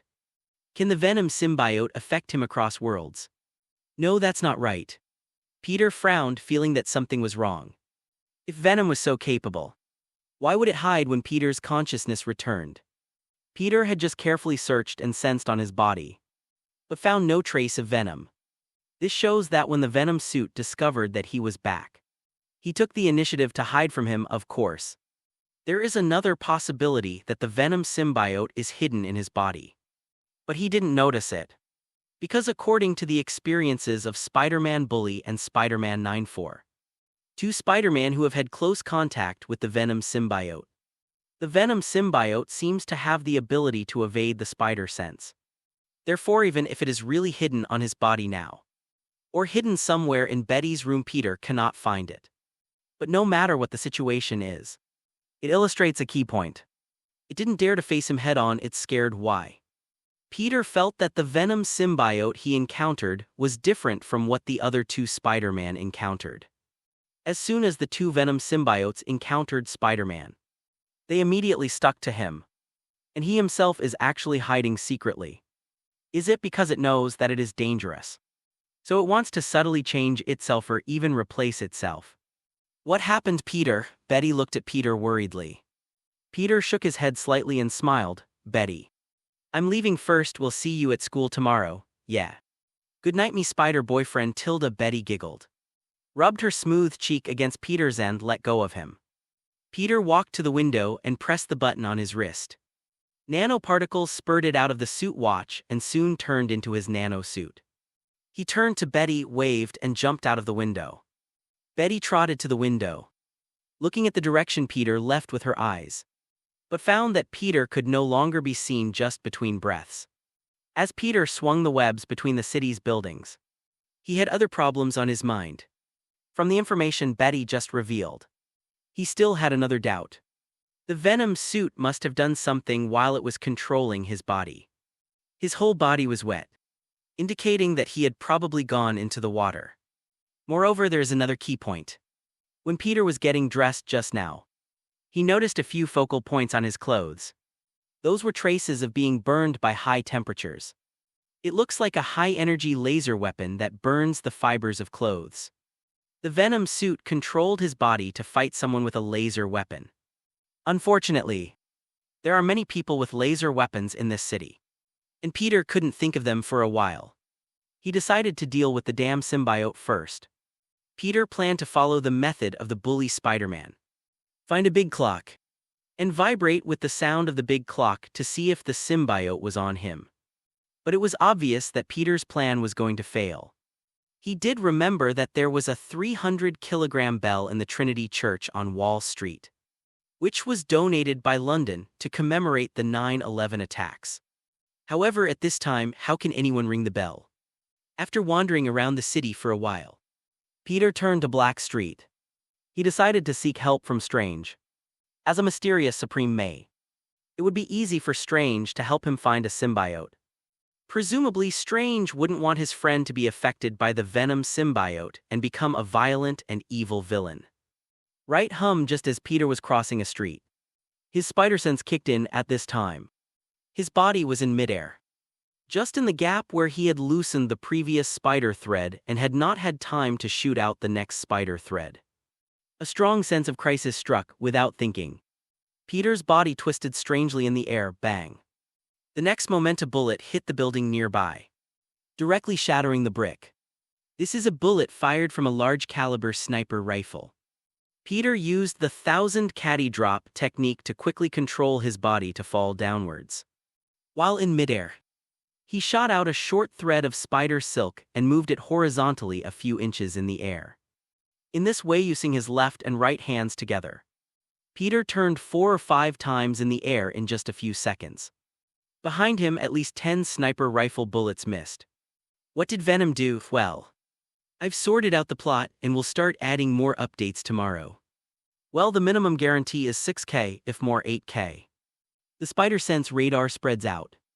Peter quickly found the location of the gunmen on 3 helicopters hundreds of meters away. There are 5 fully armed gunners, holding semi-energy-driven sniper rifles that incorporate some kind of alien technology. They have higher accuracy and range, but also have smaller recoil. Wait, that's not the black Spider-Man we're looking for. At this time, a shout came from one of the helicopters. Whether it is or not, capture him first. You must move quickly to prevent him from falling into Stark's hands. Someone on another helicopter shouted. The whirring sound of the helicopter propellers was so loud that even if they had communicators, they could only communicate normally through shouting. However, for Peter, whose 5 senses were further developed and the spider sense radar was activated, he could hear it clearly. Black Spider-Man, sure enough. These people were recruited by me when I was possessed by venom. Peter had noticed it when he was attacked just now. And now it has been verified, Mr. Stark is also looking for me. It seems that venom really controlled my body and did something big. But now doesn't seem to be the time to delve into this. He believes that he will be able to figure everything out. The top priority is to find Strange first and ask him to help him see if he can find the venom symbiote in his body. Judging from the past experience of other Spider-Man, even if it is not in a possessed state, it will slowly and subtly affect the host. So the longer this thing stays on him, the more dangerous it becomes. However, Peter wanted to leave. But someone clearly didn't want him to leave. Boom boom. As the helicopter approached rapidly, several heavily armed soldiers descended, and then landed one after another on the streets around Peter's position. They were wearing exoskeleton armor that was somewhat similar to Chitauri soldiers, and they were holding energy rifles in their hands. They looked very elite at first glance. Spider-Man Black, we are the Damage Control Department. Now, you are suspected of a case of illegal intrusion into the Damage Control Department's secret base. Please cooperate with our investigation, otherwise we will take coercive measures. Several guys claiming to be from the Damage Control Department slowly approached Peter with guns in hand. Peter frowned. Damage Control. Information about this organization flashed through his mind. This is a department led by Tony Stark and established together with the U.S. federal government after the Battle of New York. Its original purpose was to repair and clean up New York after the Alien War. Later, the unit was also involved in the cleanup of the wreckage of S.H.I.L.D. headquarters in the aftermath of Ultron's attack on Sokovia. Many of the items used by Adrian Toomes and his team, who were previously captured by Peter, were also secretly borrowed from items transported back when the Damage Control Department cleaned up these places. Later, this department also had law enforcement powers mainly responsible for criminals with superhuman abilities or technology. Obviously, these few people in front of me are law enforcement officers from the Law Enforcement Department of the Damage Control Department. Did Venom take his body for a stroll to damage control? An idea came to Peter's mind. As for the warnings from the law enforcement officers of the Damage Control Department, he simply ignored them.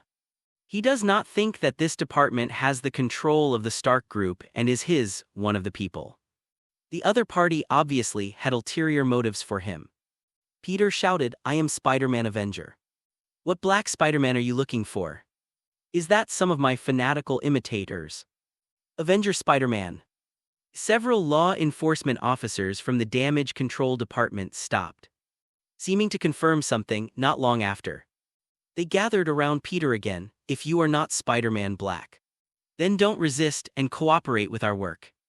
If it is really a misunderstanding, we will apologize to you. Haha. Peter chuckled. Why don't we go to the Avengers headquarters to meet up? I want to ask if this is Iron Man's idea. The other party didn't answer again. There was a sound of subtle but dense footsteps soon. Several Damage Control Department law enforcement officers were rushing towards Peter from all directions. Do you have to fight? Are you itchy? Peter shot out 2 spider threads, stuck the 2 closest guys, pulled them directly to him, then jumped up slightly and bumped their heads together. This exoskeleton armor made of some unknown alloy was obviously very strong and durable. After a crisp impact, both of them fell to the ground. But they got up quickly. Oh, I hate you guys who hide yourselves in turtle shells. Peter volleyed with 2 kicks, kicking 2 law enforcement officers from the Damage Control Department directly more than 10 meters away. Then he fell to the ground again, wrapped a web of spider silk around a law enforcement officer not far away. made him into a simple human meteor hammer, and flicked him hard, bang bang bang. Several muffled sounds in less than 10 seconds. These heavily armed guys fell to the ground like bowling balls. A series of spider threads were added, sticking these people to the wall or the ground, temporarily losing their ability to resist. Are you comfortable now? Peter glanced at them sideways and jumped up suddenly. Da-da-da. A series of bullets hit the spot where he had just been standing. The source is surprisingly the helicopter above, Humph. The continuous harassment made Peter feel a sense of unknown anger in his heart.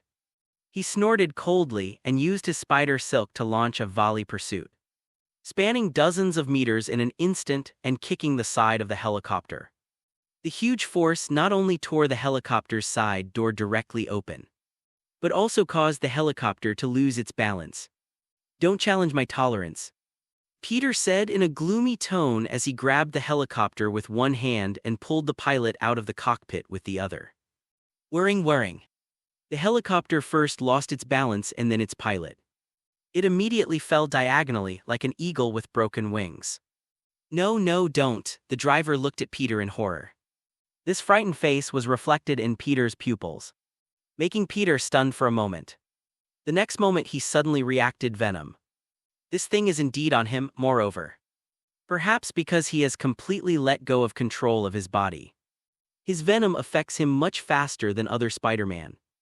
Peter threw the pilot out with skillful force, and then shot out a thread of spider silk that stuck him to the top of the nearby building. Then aimed at the street below, and a large ball of spider silk continued to spurt out soon. A giant net appeared between the two houses, fixing the fallen helicopter in midair. I don't have time to play games with you here. Peter stood on the helicopter fixed in midair, like a tarantula catching a sparrow in its web. This is a warning if you continue to entangle. I'll let you know the consequences of pissing me off. After saying that, Peter jumped suddenly and left the place. This time no one stopped him, apparently. They were all frightened by the real Spider-Man.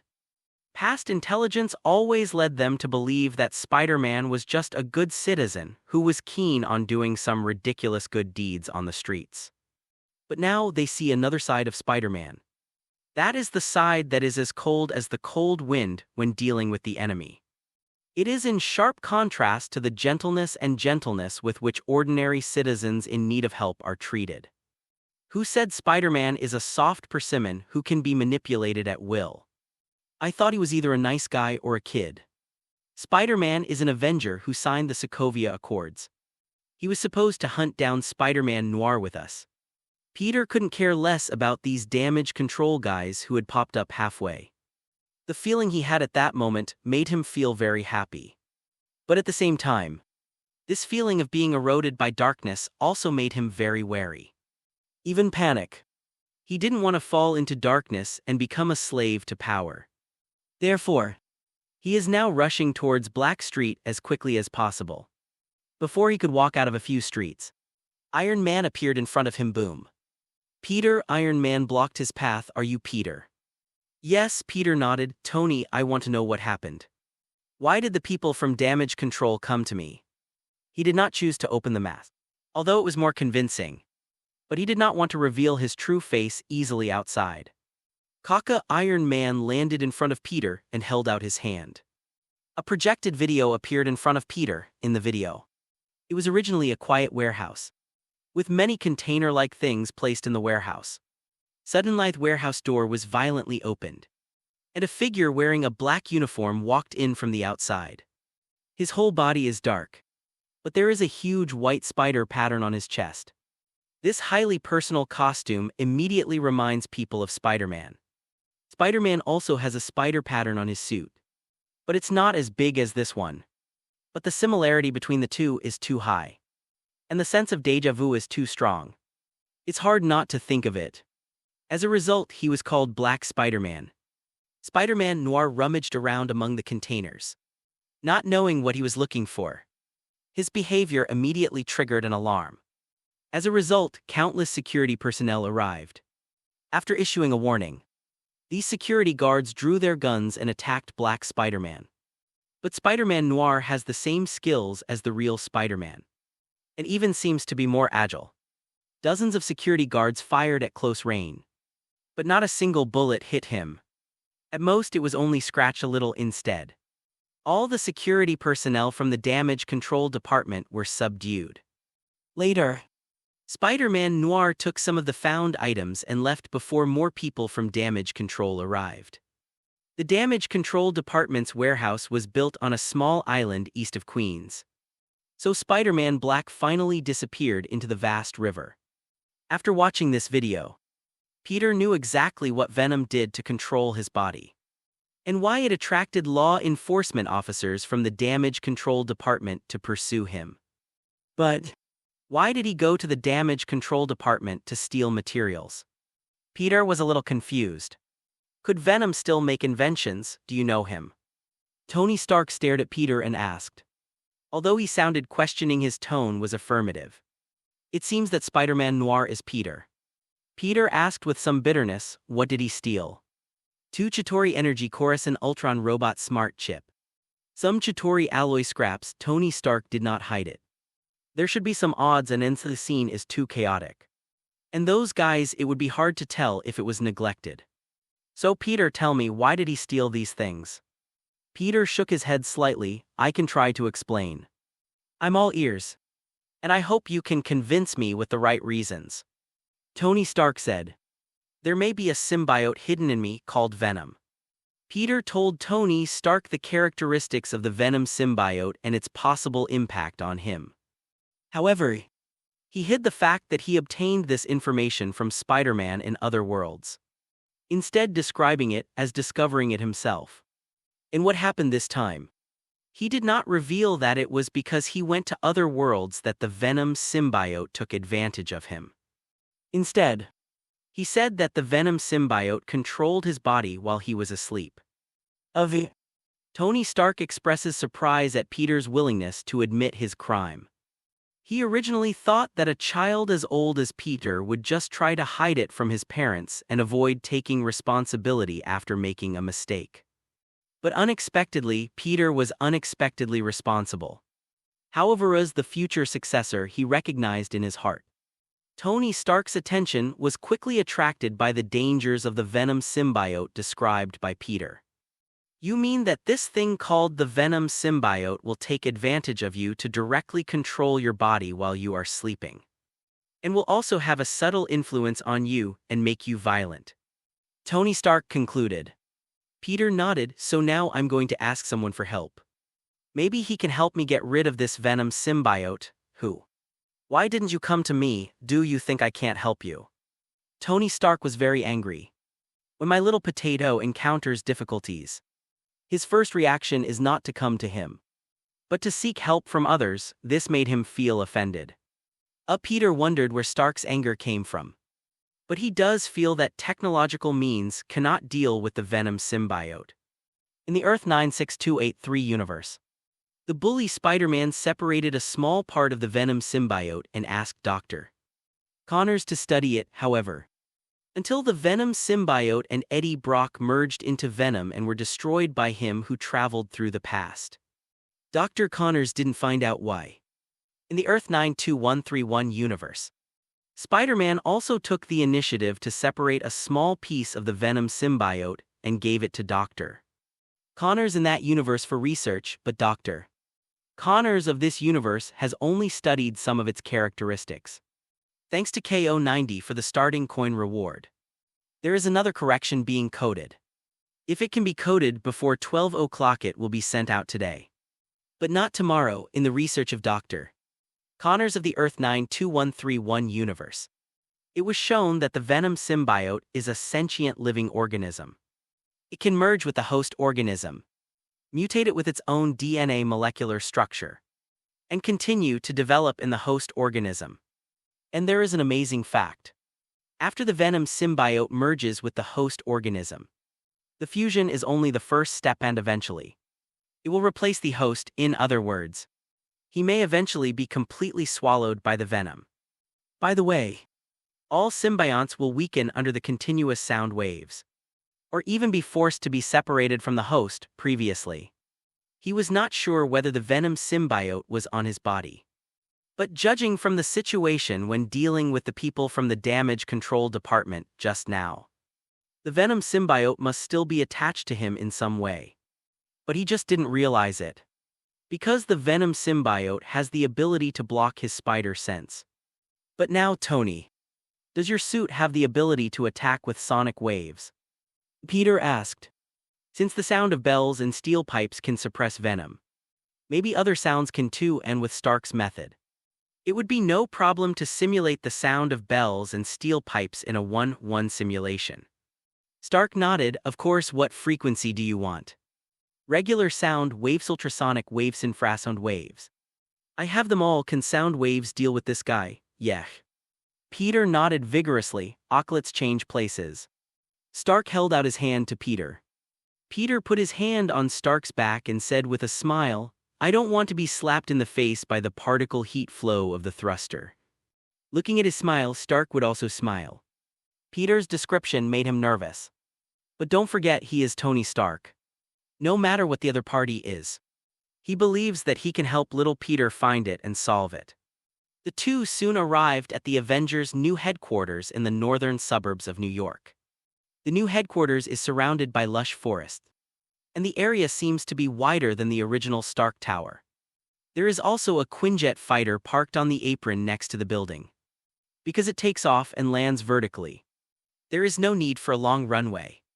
Stark took Peter to a sealed room with metal walls on 3 sides, and only the outermost side was made of some kind of special glass. This is the room where sonic weapons were tested before. If the venom symbiote really has self-awareness, this room may prevent it from escaping, Stark said. By the way, put on these clothes. Stark threw Peter a set of clothes before entering the room. Peter took the clothes, which were a pair of sweatpants and a t-shirt. There were 2 atoms painted on the front of the t-shirt. One said, I lost the electron. Atom 2 replied, are you positive? Sure.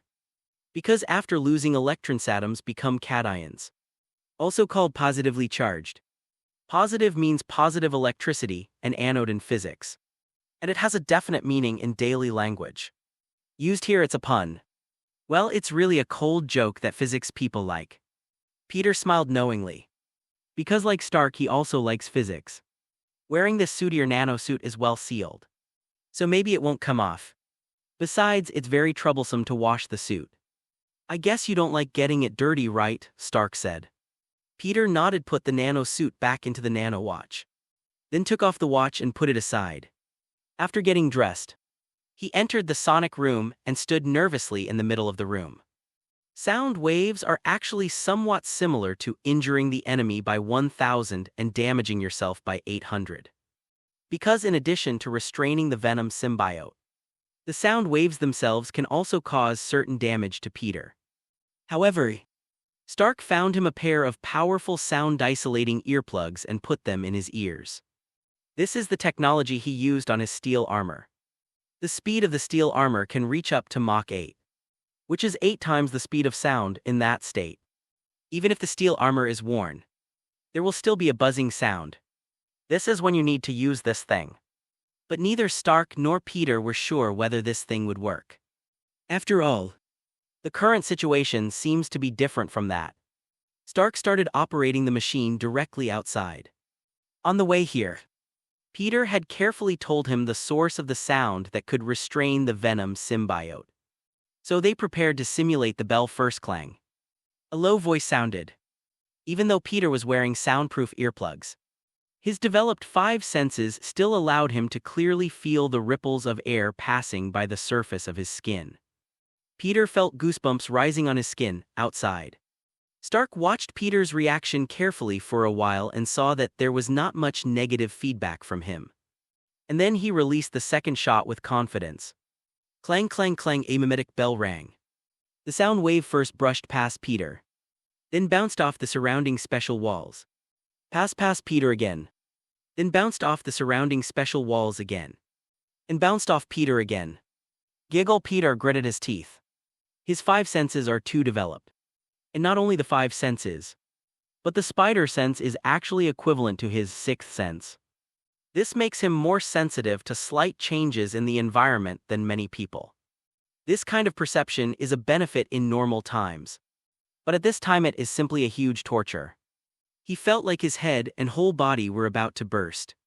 Seeing Peter's whole body shaking in pain, Stark's eyes were full of unbearability at the same time. He was also moved by Peter's stubbornness in enduring such pain without saying a word. So controlled himself stood firmly outside and looked at the strong junior inside through the glass. This junior is even more talented than his younger self. At only 16 years old, already over the new year, he independently created a new type of spider silk material and nanosuit. What's even more valuable is that he also has a kind heart. Even though he has great power and supreme wisdom, he is not blinded by these and thinks he is superior to others. He can still calm down and help those in need. This is extremely valuable. This is also the main reason why he will always pay attention to Peter, and even work hard to train him and prepare him to be his successor. For Stark, mentality is more important than anything else. If your strength is not enough, you can use technology. He believes that the power of technology can make up for everything. But if people can't do it, then they really can't do it. After going on like this for nearly 10 minutes, Stark finally couldn't bear it anymore. Feeling like a failure, he was about to ask Friday to turn off the sound. He couldn't let Peter continue to suffer like this. The door was opened. Peter walked out pale, holding onto the wall. No. Stark frowned. Peter was also very confused. The Venom symbiote does exist in him, that's a fact. Betty, damage control surveillance footage, etc. All saw it. And Peter was indeed affected by it and did some irrational things. Just moments ago, he nearly killed a damage control law enforcement officer. Thinking about Peter, I felt a little scared. If he had really killed the damage control department law enforcement officer, what awaited him would most likely be legal sanctions. Expelled from the Avengers and even hunted by then. Everyone he knows and everything he is familiar with will be implicated. Maybe it's no longer on you, Stark said easily. Peter shook his head slightly. I always feel that it's not that simple. It should be beside me, but I didn't realize it. And many more. Suddenly a light flashed in Peter's mind. In his mind, he quickly replayed all his experiences since his return until now. He suddenly looked at the nano watch placed aside. I understand. Peter quickly walked to the nano watch and picked it up. Stark looked at him confused. Open the door for me, Peter said. Stark clicked casually. And the door to the sonic room opened again. Peter stretched out his hand and threw the nano watch into the door. However, at the moment the nano watch was released, nanoparticles automatically spurted out of the watch and quickly climbed up Peter's body. The nano spider suit actually attached itself automatically without Peter actively using it. No, more accurately it should be called Venom suit. Peter felt a tingling sensation in his head. The Venom symbiote is fighting for control of his body. And Peter also discovered that the Venom symbiote has a higher degree of control over his body than he imagined. This is all caused by Peter's consciousness leaving the body for too long, making this body almost ownerless. Taking advantage of that opportunity, the Venom symbiote devoured and fused Peter's DNA. If Peter comes back later, maybe by the time he comes back, his body will be completely filled with venom. The stinging sensation came like a wave, causing Peter to roar involuntarily.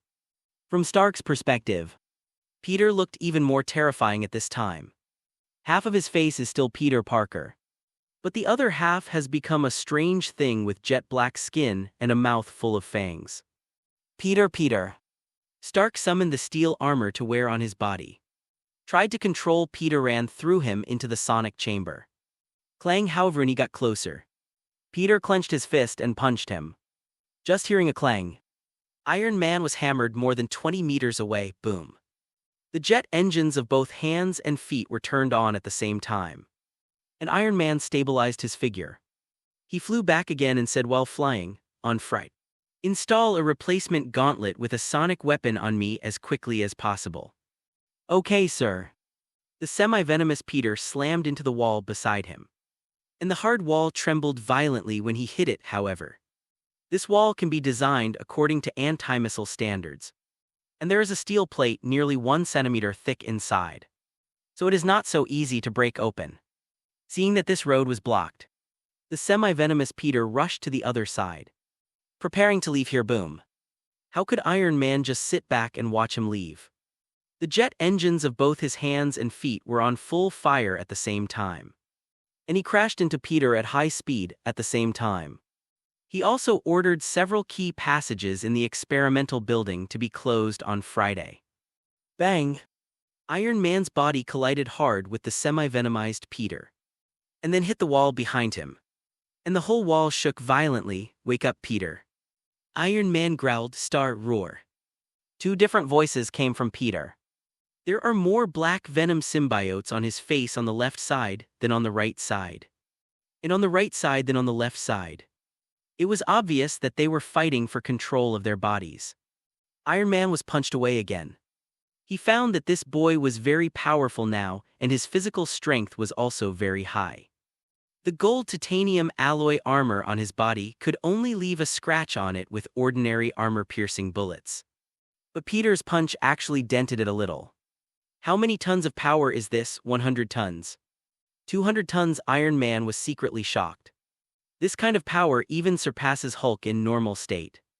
Peter's own strength has doubled after passing through the world of blonde Spider-Man, and his venom state has been strengthened again.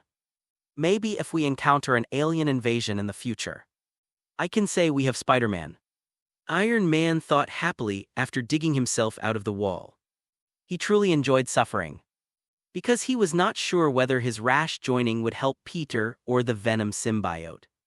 The only thing he wanted to do was throw Peter into the sonic chamber. But Peter was now clearly in a rage. He jumped around in this cramped laboratory, and everything he passed was a mess.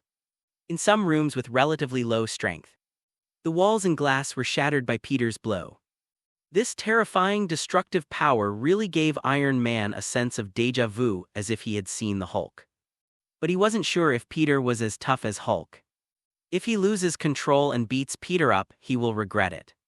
Therefore, Iron Man can only launch some painless attacks now, trying to attract Peter's attention. In the meantime, he's patiently waiting for the sonic weapons to be delivered to him on Friday. Although this is his home and all materials are available, it would take about 5 minutes to do these things temporarily. Conservatively estimated, Iron Man can only wait. On the other side, Peter felt that his current state was very complicated. Is it bad, nor is it? He felt as if the power in his body was endless, constantly spurting out from his body. His 5 senses have also been strengthened on the original basis. This wonderful feeling makes people unable to stop after experiencing it for a while. But to say yes, not to mention. Because with power, violence, rage, etc. emerge. He felt that his heart was filled with the desire to destroy, and this desire was constantly eroding his nature. Not only that, the venom symbiote is constantly attacking his brain. Not only does it want to devour Peter's brain, it also wants to devour his soul. Of course, Peter couldn't be captured without mercy. After realizing the venom symbiote's intentions, he focused his main energy on the brain, guarding this most critical place. This is why, from Iron Man's perspective, his body is continuing to go berserk, but in fact, his current condition is gradually getting better. Except that his body was basically out of his control. His consciousness was becoming more and more awake. The pain in my head that I had before is gradually fading. He even had the leisure to look at himself carefully. He saw his own body, saw Tony Stark wearing a steel suit, looking anxious but helpless, and even saw his own body spontaneously fighting with venom for control. He felt like he was in a strange state now. Oh, correct. This state is very similar to astral projection, but it is not to the extent that the soul is completely separated from the body like during astral projection. It is just a state between the soul is in the body and the soul is out of the body. What a wonderful feeling. He had learned spells from Strange for so many days, but unless Strange helped him, he had never taken the initiative to release them. Could it be that now he has the possibility of being successfully released. Wait, now doesn't seem like the time to think about this, Peter thought to himself, focusing once again on the venom symbiote that was eating away at his body. At this moment, his body was basically covered by the black venom suit. This seemed to indicate that his body was gradually losing control. Except for the head. The venom symbionts that were originally in the head were all driven away by Peter. As a result, Peter now looks like the body below the neck is completely possessed by the black venom suit. And the part above the neck is still Peter himself, Peter. Iron Man called tentatively. Peter nodded and was about to speak when his body took the initiative to attack Iron Man. "Tony, be careful," Peter shouted quickly. But his body honestly punched the steel armor. The distance was so close that Iron Man didn't even react. He was directly thrown away and slammed against the wall again. "You say be careful, but your hands are merciless," Iron Man complained, blasting Peter away with a palm cannon. He had just spent Friday carefully studying Peter's data at this moment. His body's resistance to stress was very strong. Not inferior to steel, it's hard to believe, but it's true. So Iron Man can now deal with it freely without worrying too much about accidentally beating Peter to death. Of course, in Peter's current state, he is actually more worried that his steel armor will be dismantled by him. "Friday, I need backup, okay sir, 2222. The surrounding hatches suddenly opened, and several unpainted mass-produced steel armors rushed in. Dealing a heavy blow to Peter, he used palm cannons, micro-missiles, spring fists and many other attacks on Peter. However, he still had some hands left, and he did not use any high-energy weapons such as lasers. His laser weapon was more of a cutting type, and he didn't want the Peter he finally rescued to be a little spider with broken arms and legs. However, he soon discovered that his current worries were unnecessary. The worry just now is real. Venom Peter, who was surrounded by mass-produced steel armors, suddenly exploded. He slammed his body hard and knocked away all the surrounding steel armors. Immediately afterwards stepped forward, fiercely grabbed one of the mass-produced steel armors, and slammed it to the ground. Bang, there was a loud noise, and the mass-produced steel armor stretched out its hands, and a series of palm cannons hit Venom Peter's chest. But the energy fluctuations dissipated, and Venom Peter was unscathed. Dang dang dang dang. He swept the mass-produced steel armor from left to right, and in a few strokes, he swept away the remaining mass-produced steel armors. "FK, are you the Black Hulk?" Iron Man complained. "It's Spider-Man Noir," Peter replied, "you naughty kid." "Shut up," Iron Man retorted. "If you didn't speak up about the problem earlier. Are you thinking about it? Is this fun?" "Well, I thought I could handle it," Peter felt embarrassed. "I originally wanted to trouble Strain, but I didn't expect that after a lot of trouble. I ended up troublesome Stark. It's okay, just pay the money. How many suits do I have of these armors?" "Do you still remember them?" Iron Man said in a relaxed tone. Peter looked at the mass-produced steel armors scattered on the ground, and a drop of sweat flowed from his forehead. I have no money, it's okay. You will be a member of the Stark group from now on. Pay it back slowly, I'm not in a hurry." The scene in this weapons laboratory is indeed a bit weird. Venom Peter is still working hard to dismantle the mass-produced steel armor. 123. His movements are crisp, fast, and extremely violent. Iron Man, who had his armor removed, did not express any opinion on this, but just chatted with Peter. Venom Peter wanted to break out of the encirclement of the mass-produced steel armor to find Iron Man. But because of the obstruction of the mass-produced steel armor, he was able to get away easier than Iron Man. So only Peter put on the mask of pain. He lowered his eyes and looked at the damaged steel armor parts around him, as well as the equipment in the laboratory, which had to be compensated. "Money, it's all money." "Sir, the sonic gloves are ready," Friday's voice sounded. Iron Man calmly stretched out his left hand, and the original gauntlet automatically fell off and fell to the ground. "Call out." A brand new gauntlet flew over from the side and was replaced with precision. "Well, Peter, let's get started." At the same time, several identical gauntlets appeared in succession, replacing several pairs of mass-produced steel armors at the same time. Iron Man flew forward and launched an unexpected sonic attack. Venom Peter's movements froze for a moment. At this moment, the mass-produced steel armors that had been replaced with sonic gloves worked together to trap Venom Peter in the middle, and simultaneously opened the sonic gloves hum. Several sound waves were emitted at the same time, completely enveloping Venom Peter. Venom Peter fell to his knees, and the black symbiote twisted violently. It struggled hard, trying to escape from this sound wave array. Peter, now. Iron Man yelled, "Understand." Peter responded and began to thrust downward. Under the weakening of the sound waves, the Venom symbiote's resistance was quite weak, and Peter was able to peel off the originally powerful Venom symbiote with almost no effort. Pat. A drop of black liquid dripped from somewhere on his body. 2 drops, 3 drops. A lot of black viscous liquid slipped from Peter's body and gradually gathered into a puddle under Peter's feet. This is the Venom symbiote, it's finally out. Peter's face was covered with sweat and his face was a little pale. He discovered that, as the Venom symbiote continued to fall off, the power in his body was gradually disappearing. 1 minute, 2 minutes, after another 5 minutes. The Venom symbiote beneath his feet had gathered into a large pool. However, since 1 minute ago, no black liquid has come out for a whole minute. But Peter still didn't mean to stop. He has a strange intuition. He feels that the Venom symbiote has not been completely cleaned out yet. Is there still part of the Venom symbiote hidden in his body? The memories in Peter's mind surged rapidly, trying to recall all the information about the Venom symbiote. He carefully recalled his changes before and after, and was 90% sure that the Venom symbiote secretly possessed him when he went to the Earth 92131 universe. He compared the situation between Spider-Man Bully and Spider-Man 94 when they were possessed by the Venom symbiote.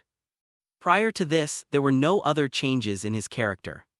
Of course, it's also possible that the Venom symbiote was well hidden and had no effect on him before. This possibility is not impossible. It mainly depends on what kind of existence form this Venom symbiote you have. For example, the Venom in the Bully Spider-Man actually has no autonomous consciousness. It just amplifies the host, if this is the case. Theoretically, there is no actively hidden wisdom. But like the Venom symbiote of Spider-Man 94, it has its own intelligence and can even accurately convey its own consciousness. Not to mention which one is stronger or weaker between the two. This shows that there are differences between the same Venom symbionts. The one on the Bully Spider-Man side is more symbiosis, while the 94 Spider-Man is more on the individual side.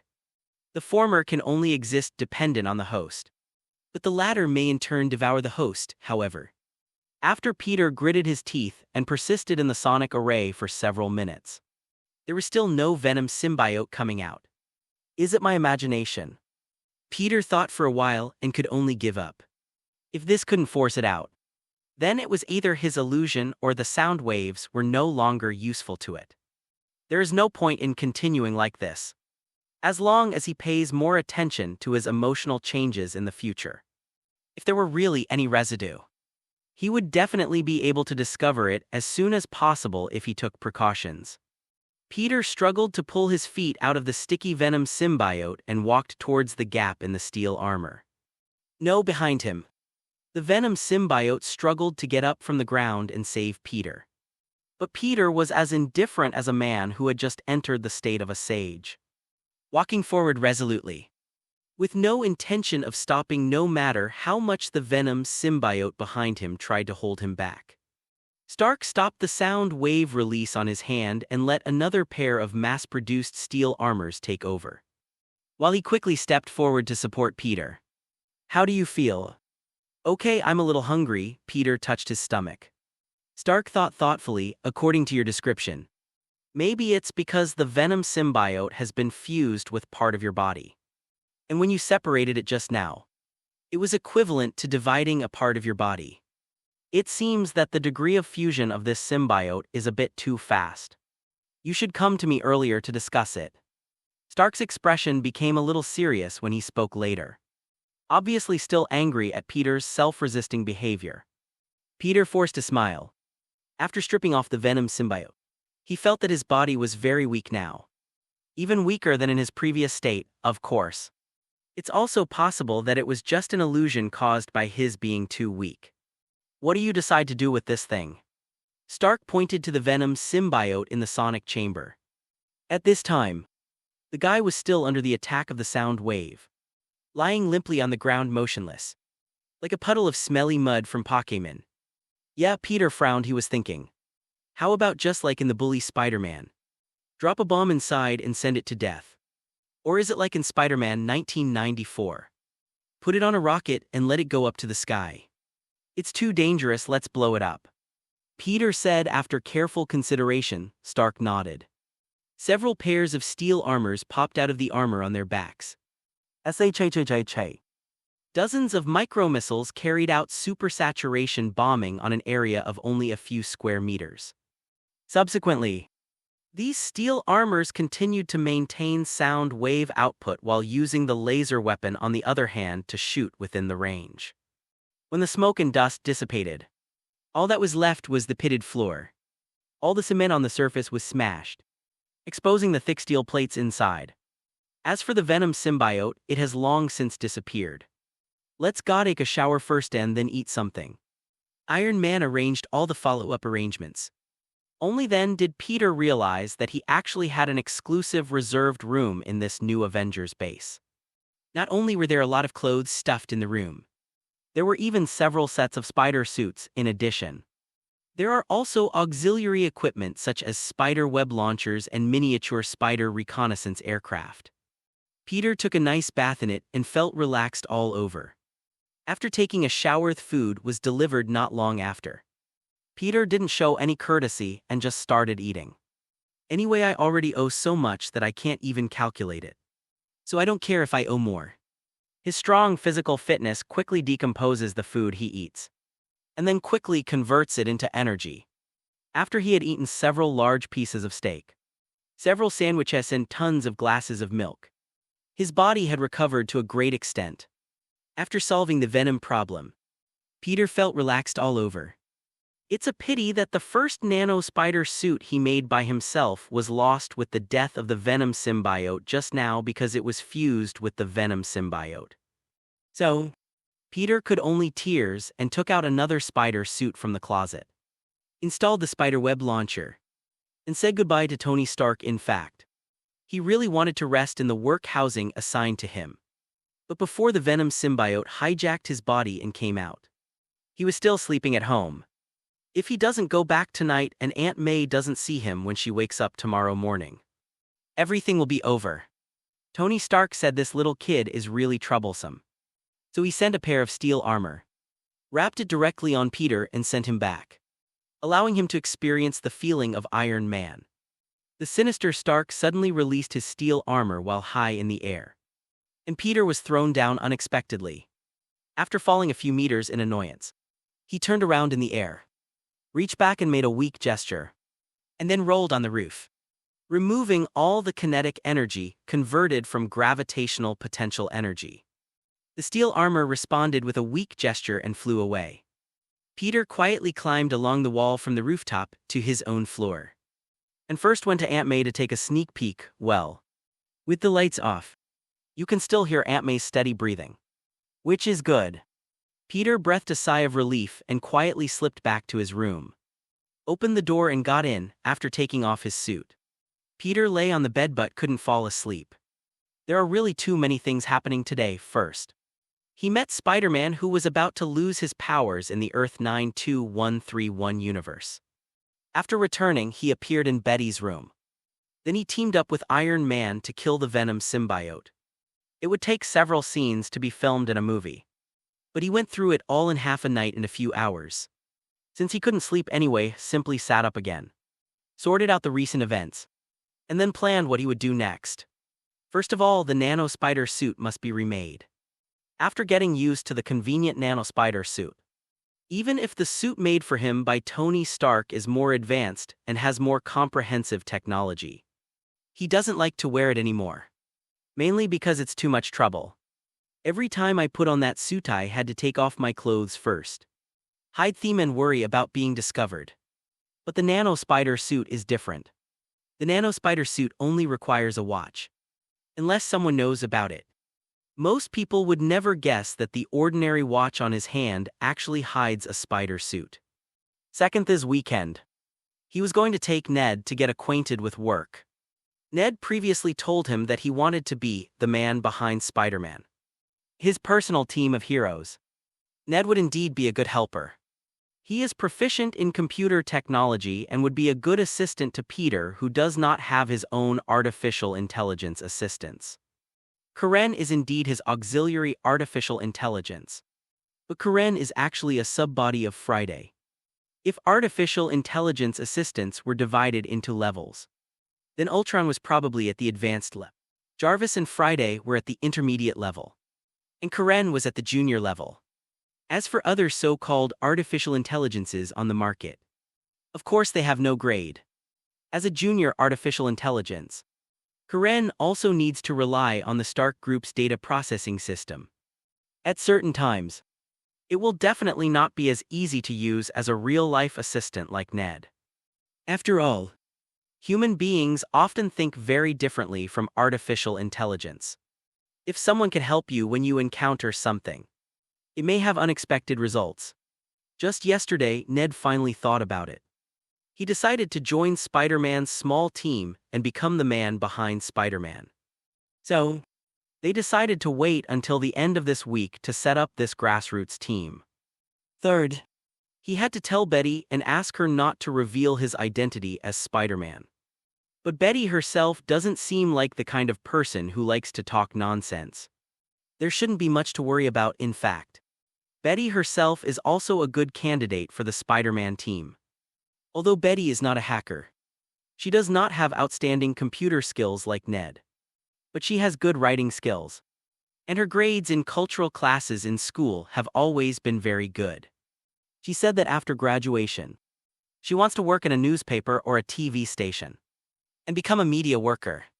She became the host of the school TV station when she was in school, which is also a manifestation of her outstanding ability in this area.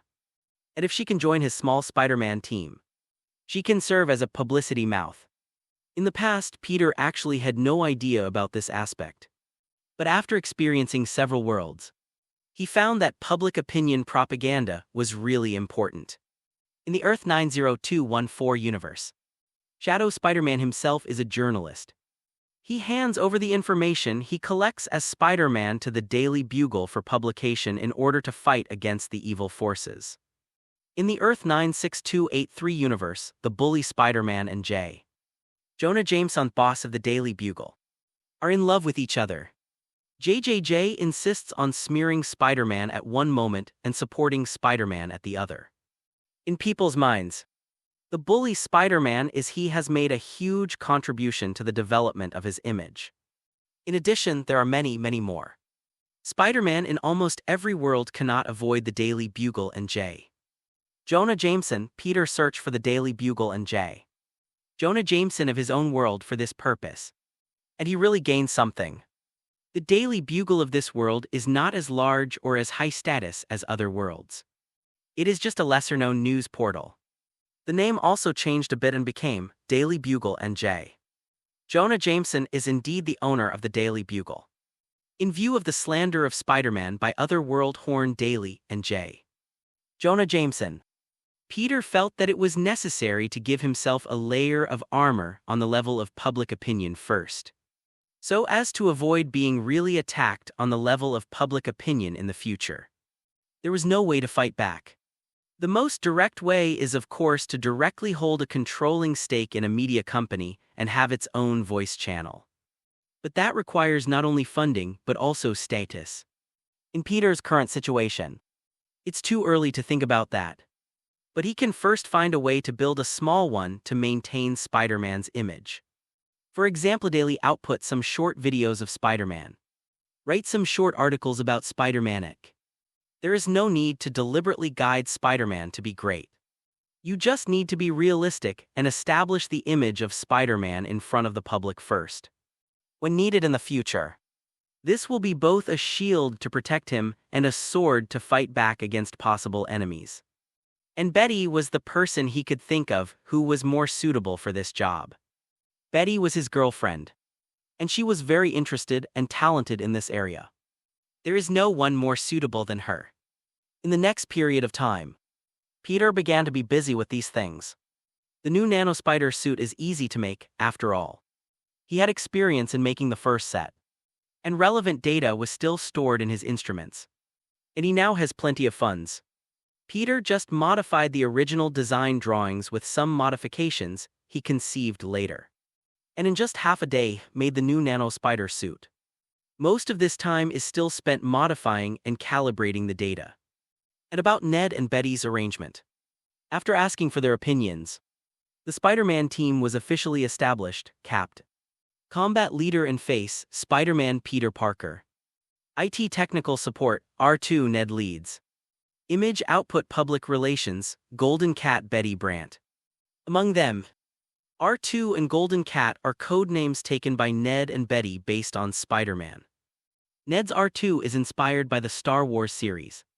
In the Star Wars movie series, there is a witty and brave astromech droid named R2-D2. It is small in stature, only 0.96 meters tall, and its chubby body looks cute and naive. But crammed into that body are additional arms that hold a variety of tools, making it an incredible spacecraft mechanic and computer interface expert. Moreover, it is one of the few characters to appear in all Star Wars movies. In terms of image, Ned thinks that R2-D2 looks quite similar to him. Both are short and fat in terms of ability.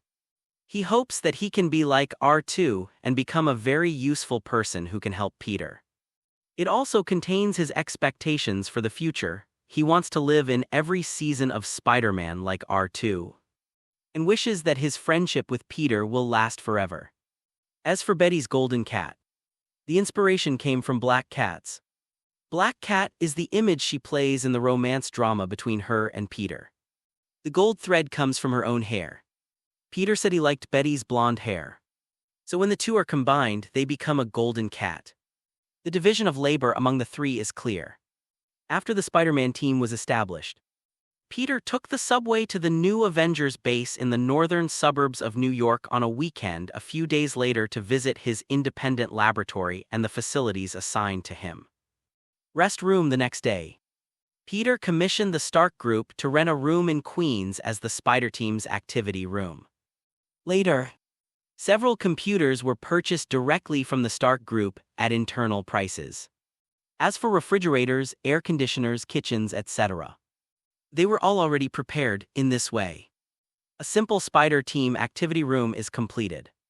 After the Spider Team was set up, Peter found that his operational efficiency had indeed improved significantly. Although he has a junior AI assistant named Karen, Ned's and Karen's jobs do not overlap. For example, the same two things happened. Karen will divide things according to their impact damage, etc., and guide Peter. Ned will help Peter divide it from a human perspective. There is no problem for Karen to do that, because it is just artificial intelligence. Sometimes it cannot understand human emotions, so it can only analyze based on data. From Peter's perspective, of course he prefers the latter. Of course the work of the two is not opposed or separate, but rather complements each other.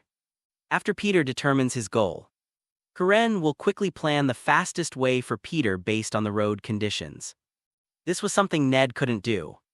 With the help of one person and one artificial intelligence, he can quickly collect what is happening in Queens, synthesize and quickly process the information, respond in Timik. Spider-Man's action efficiency has been greatly improved. As for Betty, she directly established accounts on social portals such as Little Bluebird and Facebook as Spider-Man's support team. Based on Peter's daily activist shared videos, output soft articles on these accounts. Within a few days, it attracted many people interested in Spider-Man. Because of this, Spider-Man has become a big hit recently. But Peter feels like there's someone behind this from the Avengers. He went to ask Tony Stark and was told that it was indeed the case. Stark told him that because of the departure of Captain America and others, the Avengers really need to change their image. Although the image of Iron Man has always been majestic, the stinky Stark, the Avengers also need new blood, in fact. Even if Peter doesn't do it himself, Stark is still looking for opportunities to do it for him. The videos posted online before Peter formed his own Spider-Man team were posted with the Avengers' tacit approval. They even helped him cover up the real information. On this day before school was over, Peter quietly slipped away from school and came to the Spider studio. After leaving a message to Ned and Betty explaining the situation, Peter lay down on the sofa in the lounge and fell asleep. The reason why he did this was because a certain point of light in the luminous spider web in his mind was constantly sending signals to him for help. From that eager emotion, Peter felt a sense of helplessness. And this point of light is the Earth 120703 universe. The Amazing Spider-Man. He must have encountered some huge crisis to send such a strong signal for help. Peter felt he had to help him. When Peter opened his eyes, he was already in the form of the Amazing Spider-Man. Memories then flooded into his mind. He found that the span of events this time was a bit large. A year has passed since he last came over and captured Dr. Connors, who had transformed into Dr. Lizard together with the Amazing Spider-Man. Today's Amazing Spider-Man just held a graduation ceremony and graduated from Zhengcheng Technology High School. His relationship with Gwen Stacy is on the right track. Because of the previous capture of Dr. Lizard, Gwen's father, Sheriff Stacy had a different impression of Spider-Man. Although he still doesn't like this masked guy, he won't be as hostile as before.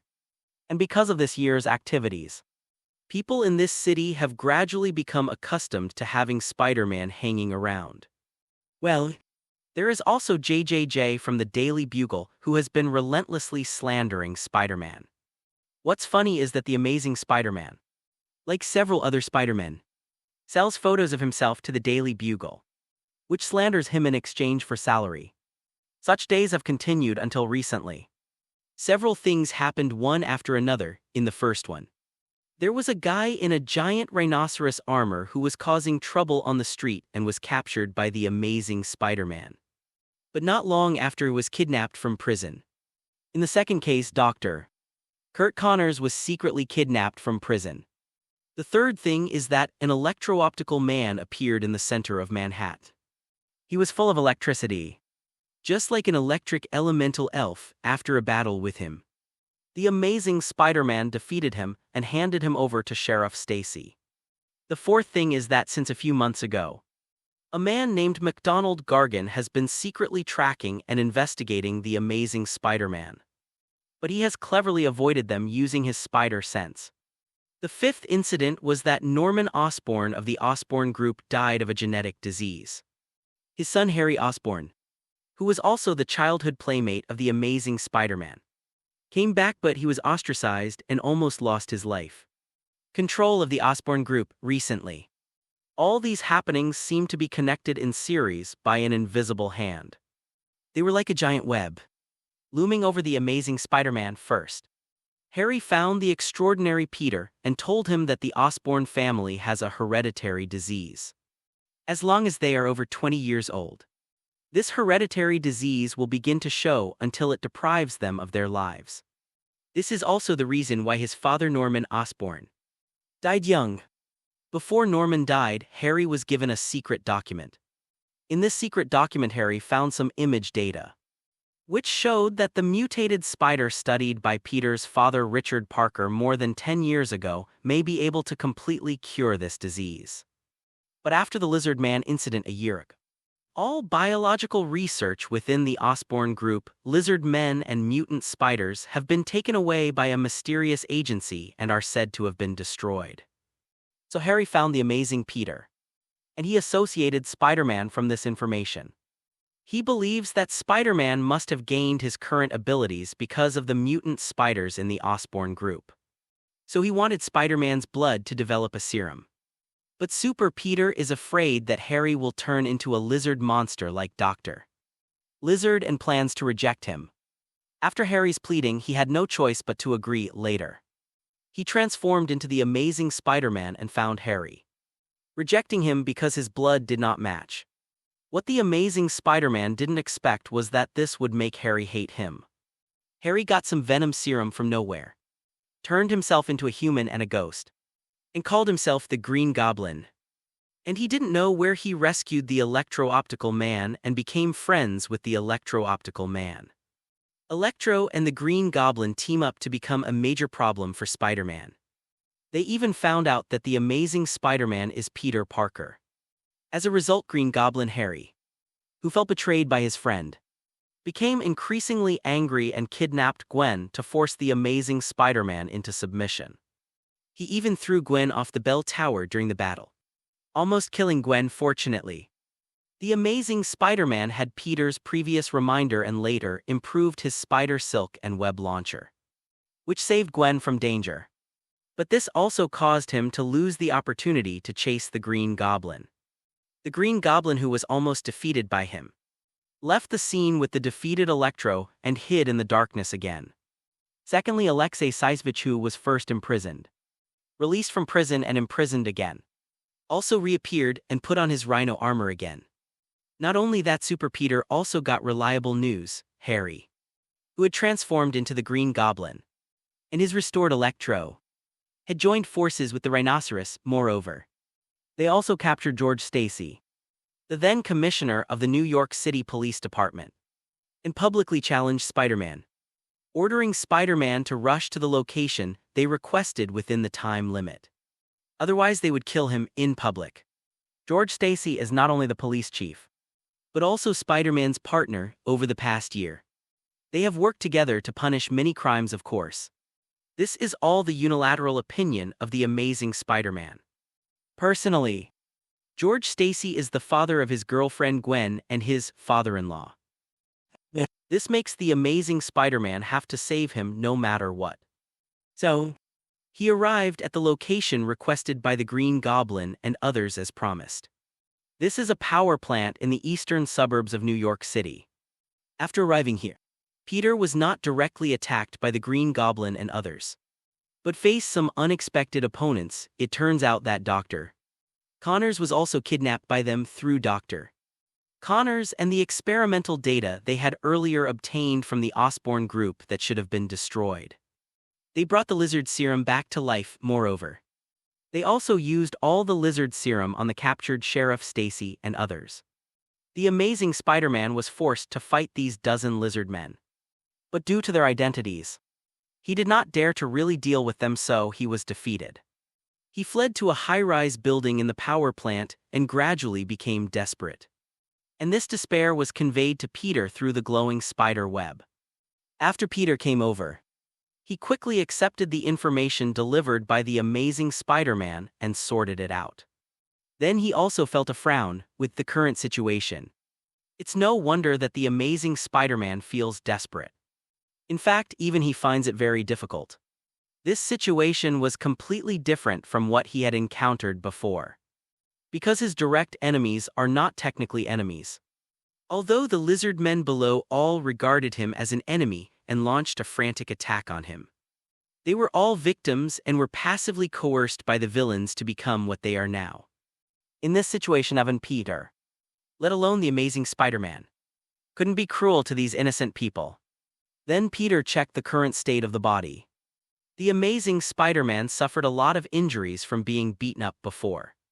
Fortunately, Spider-Man's physical fitness is very strong. It has been more than a year since the Amazing Spider-Man became Spider-Man, and his ability integration has become more stable. These flesh injuries heal quickly. The most serious problem is probably the left rib. During the battle between the Amazing Spider-Man and the Lizard Men, he was hit by the Rhinoceros. He was knocked dozens of meters away on the spot, and one of his ribs was broken. Peter stretched out his hand and fumbled on the left rib, roughly estimating the extent of the fracture. Then gritted his teeth and exerted force. Click. He pressed the broken part back hard. Kai. The spider web launcher sprayed out spider silk solution to simply fix the surgery site. The super physical strength brought by the spider gene quickly works to repair the damaged parts. Found him. He's here. A lizard man appeared on the rooftop opposite, looked up at Peter and let out a long sharp roar. The madness factor in the lizard serum caused them to lose their original sense of autonomy, and instead formed a new personality with the madness factor added in their bodies. This new lizard-human personality that emerged allows them to retain part of their ability to think. But they will be more extreme and violent. Just like the original Dr. Lizard, obviously. The negative effects of the lizard serum have not been eliminated. And these hateful guys just used it on these innocent people regardless. Damn it, Peter said bitterly. He glanced at the lizard man, turned around and ran to the other side of the building. The side rib injuries will still take some time to recover. And now is not the time to get too entangled with them. There has been no follow-up to The Amazing Spider-Man since Part 2. It would be pointless to just write about Part 2. So I wanted to make my own version of The Amazing Spider-Man based on the content of the book. My dear Peter Parker, where do you want to run to? Green Goblin Harry controlled the Green Goblin skateboard to fly over Peter and threw several pumpkin grenades. Peter felt cold in his heart. The Harry of this world and the Harry of the bully Spider-Man are two completely different people. The Harry over there and the bully Spider-Man are in love and killing each other. But the Harry and the Amazing Spider-Man here are only killing each other, not loving each other. Facts also proved that the Amazing Spider-Man's decision not to give his blood to Harry was right.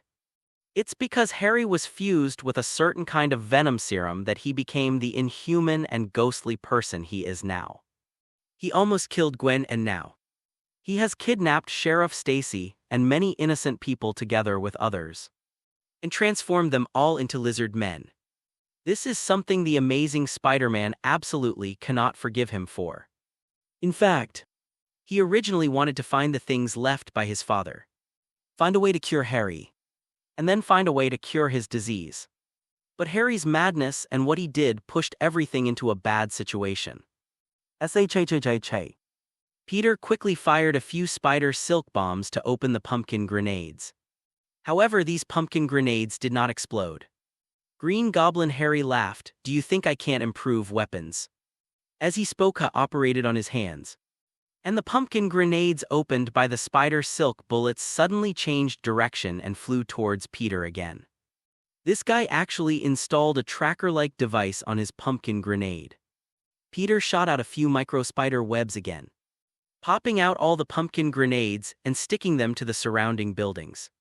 Fortunately, the Amazing Spider-Man has made many modifications to the web launcher this year, giving him a lot more offensive and defensive methods in disguise. In fact, Peter really wanted to throw this thing in the face of Green Goblin Harry. But these modified pumpkin grenades are obviously remote-controlled explosions, and they no longer have the same triggering timing as before. In this way, even if he throws it in his face, he can throw it back again, which makes no sense. Seeing that the pumpkin grenade had no effect on Peter, Green Goblin Harry was not surprised. He pulled out 2 scimitars from his legs, and the Green Goblin skateboard under his feet suddenly started, generating great power and sprinting towards Peter. Peter glanced coldly, and a sneer curled up at the corner of his mouth. He admitted that Harry, who had mutated into the Green Goblin, had some strength. With the use of high-tech weapons such as the Green Goblin's skateboard and pumpkin grenades, he could advance, attack, retreat, or defend. But he shouldn't try to get close to Spider-Man. In particular, Peter Spider-Man is also a Spider-Man with master-level fighting skills. Facing Green Goblin Harry's attack, Peter turned his body so that his hands were down and his feet were up. And then he pushed hard with both hands. Bang! His feet directly kicked Green Goblin Harry's chest, knocking him off the Green Goblin's skateboard. The two fell from a 10-meter-high building. Green Goblin Harry wanted to resist, but Peter used spider silk to stick his hands to his hands. After pulling him back, he stepped hard with his feet again. Boom! Green Goblin Harry's body fell straight from the air and hit the concrete floor below with a loud noise. Parker. The Green Goblin's physical fitness is also very high, and coupled with the protection of his armor, he has not completely lost consciousness despite being severely injured several times. but has only temporarily lost his ability to move. He looked up at Peter and roared, "Here you go." Peter stretched out his hand, and a thread of spider silk shot out, which stuck to the Green Goblin's skateboard that was shooting rapidly from behind, and then cleverly moved to the side. The trajectory of the Green Goblin's skateboard immediately shifted to the other side.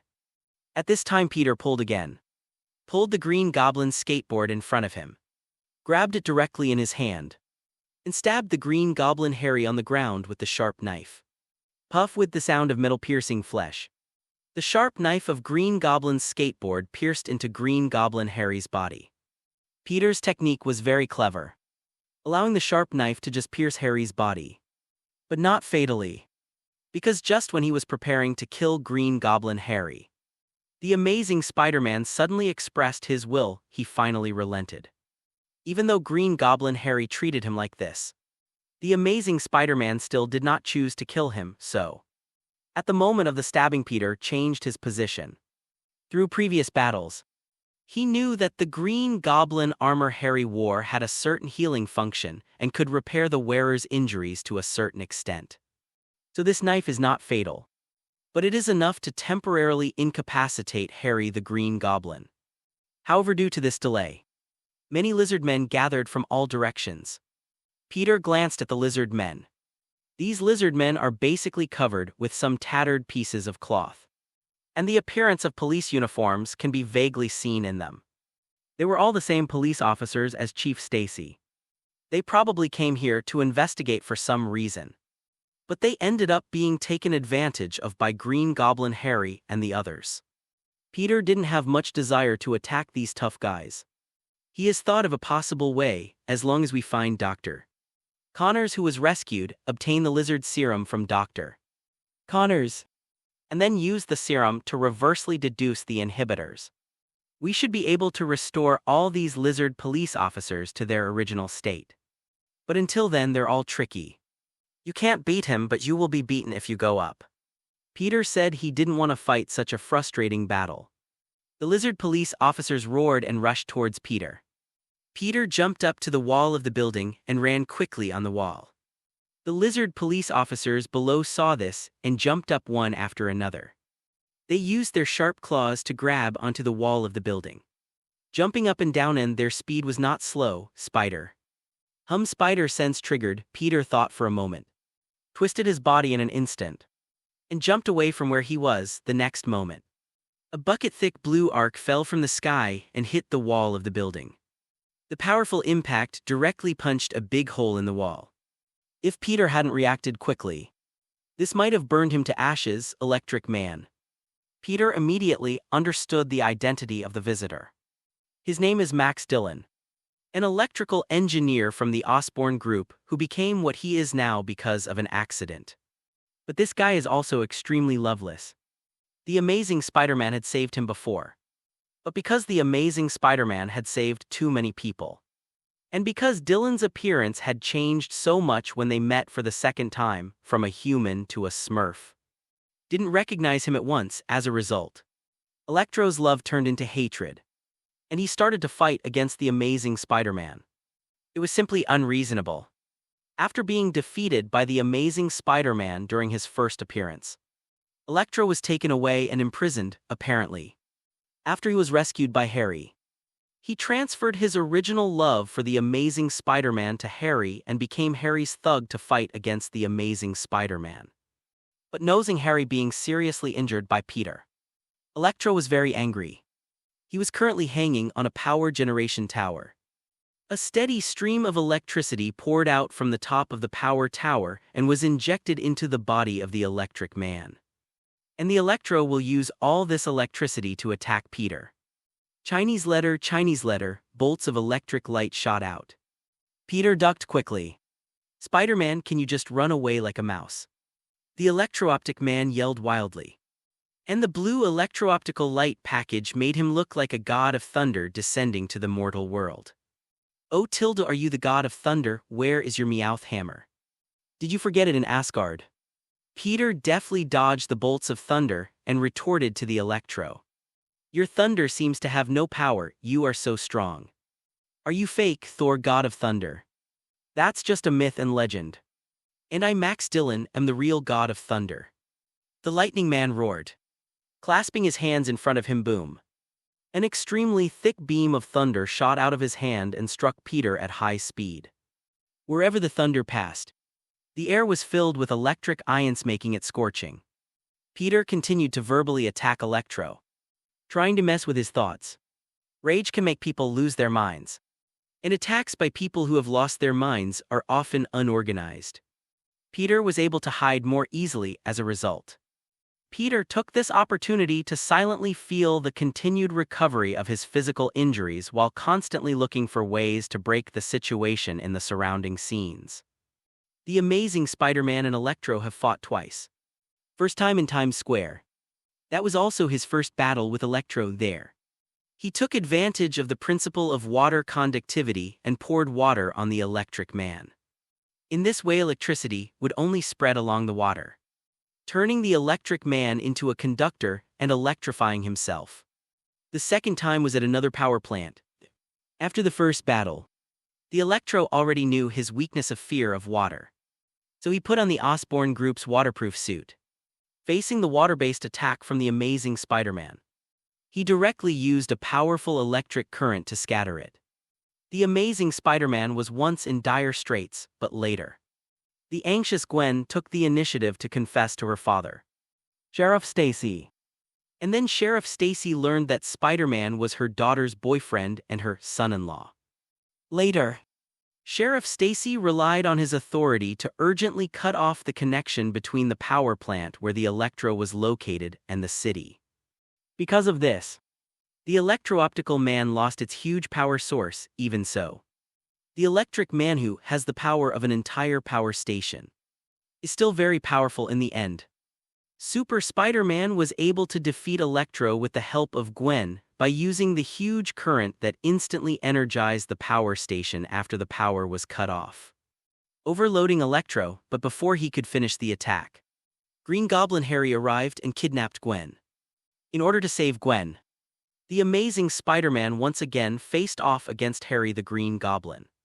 Afterwards, Green Goblin Harry threw Gwen off a tall building, took advantage of the opportunity of the Amazing Spider-Man to save Gwen and evacuated, taking away the seriously injured Electro. And now, the Electric Man has apparently been upgraded again. They captured Sheriff Stacy and used some method to create chaos on the municipal side, making it impossible for them to take care of both sides for a while. Therefore, the previous operation of cutting off the circuit to weaken the Electro-Optical Man cannot be done. There are 4 large power stations in New York City, 3 more in addition to the one that was destroyed not long ago. In other words, the Electric Man now has 3 large power stations and the entire New York City's electricity as reserves.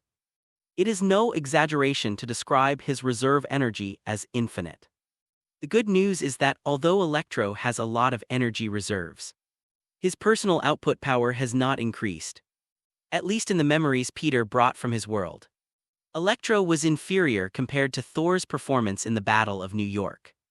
This is true both in quantity and quality. Moreover, because he knew in advance that he might have to deal with Electro, the Amazing Spider-Man magnetized the web launcher before coming here. So there was no need to worry about the web launcher being destroyed in the battle with Electro. Peter observed during the operation that the water towers that were supposed to be placed on the surrounding tall buildings to put out fires in emergencies were all empty at the moment. Obviously, these guys who set him up had foresight and had made a lot of preparations in advance. Even though the Lightning Man had already withstood the attack of the water flow in the previous round, they still got rid of the water in advance to prevent accidents from happening. Therefore, for the time being, the idea of using water to defeat the Electro is out of the question. The 2 methods of using instantaneous release of huge current to overload the Electro-Optical Man and using water to disrupt the internal pathways of electro-optical heat have been ruled out. Peter could only think of other options: ES short circuit. High current burns out ESD high voltage. High voltage breaks down external force. High temperature of fracturing device causes PCB to burn out. If you increase the power supply on a certain section of line, the line with high short-circuit current will burn out. A lot of electrician knowledge flashed through Peter's mind. These were his hobbies in school and what he later learned on his own in order to design his own web launchers and spider suits. Of course, there's also some knowledge possessed by the amazing Spider-Man. Blonde Spider-Man and others, in fact. After merging with these Spider-Man, their combat experience invention sec are only part of his gains for Peter. The much professional knowledge he can gain is also a very important gain. Although he can learn it by himself, picking up these ready-made ones will give him enough time to integrate them or learn other more and newer knowledge. Through this knowledge, Peter made a mental model diagram for the Electric Man. And through observation, he filled in each of his data on the model diagram. Electrostatic man's body has the ability to acquire, store and manipulate electrostatic energy. And he can release or utilize this energy to produce a variety of effects. Based on past experience, he usually chooses to absorb this energy from an external power source. But in the absence of an external power source, it can also generate a limited electrostatic charge by converting its own chemical energy. The current situation belongs to the third situation. Electro-optical man turned himself into a transformer, guiding the current in power plants and city circuits through his body for use. According to what has been observed so far, the range of the lightning formed by the electro in the air reaches 100 feet. Which means that the potential difference between his body and Peter's position is at least 3,000 million volts. Judging from the destructive power of the current, his current intensity can reach approximately 200 amps, which is completely more than the lethal amount for a normal person. Even the amazing Spider-Man may not be able to resist it. Perhaps only Peter's own body could withstand this electric attack.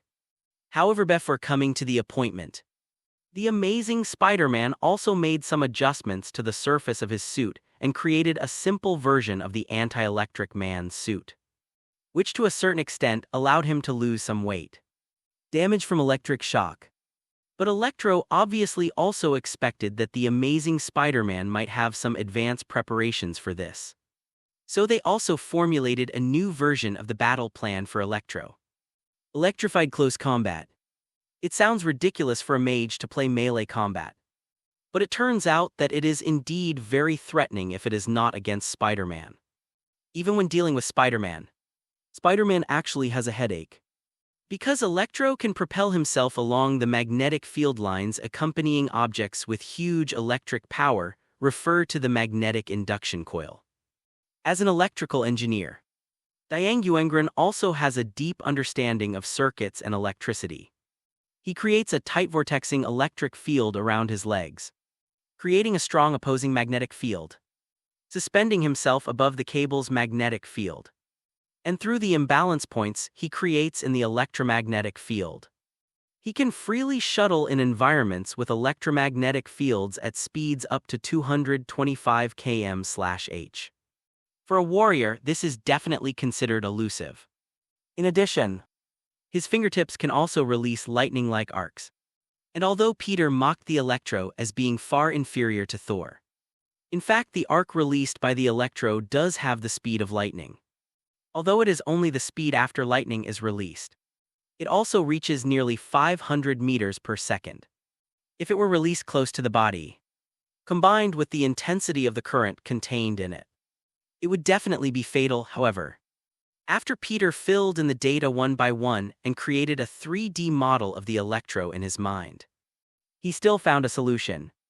Although the high-tech armor on Electro protects him and enhances his voltage, it also makes him a large storage battery to a certain extent. As mentioned above, there are 3 operating modes of charging: discharging and transformer when the electro-optical man is in the circuit. Judging from the experience of several battles between the amazing Spider-Man and the Electro, it is obviously impossible for the Electro to be a willing transformer when his own power is insufficient. Therefore, it must have been charged once and is fully charged, because in this way, he can still maintain the most abundant power after being temporarily off the grid. In fact, most people would do the same thing. Just like when you're playing with your mobile phone. If the power of your mobile phone is lower than a certain level, even if it has not been turned off for a while, you will feel more at ease when it is fully charged first. And if you are playing games, and the game consumes a lot of power, some people will even charge and play at the same time to avoid accidentally shutting down the phone. That's exactly what happened now. Electro is fighting Peter, so it consumes a lot of power. Out of caution, he must keep the power stored in his body fully charged at all times.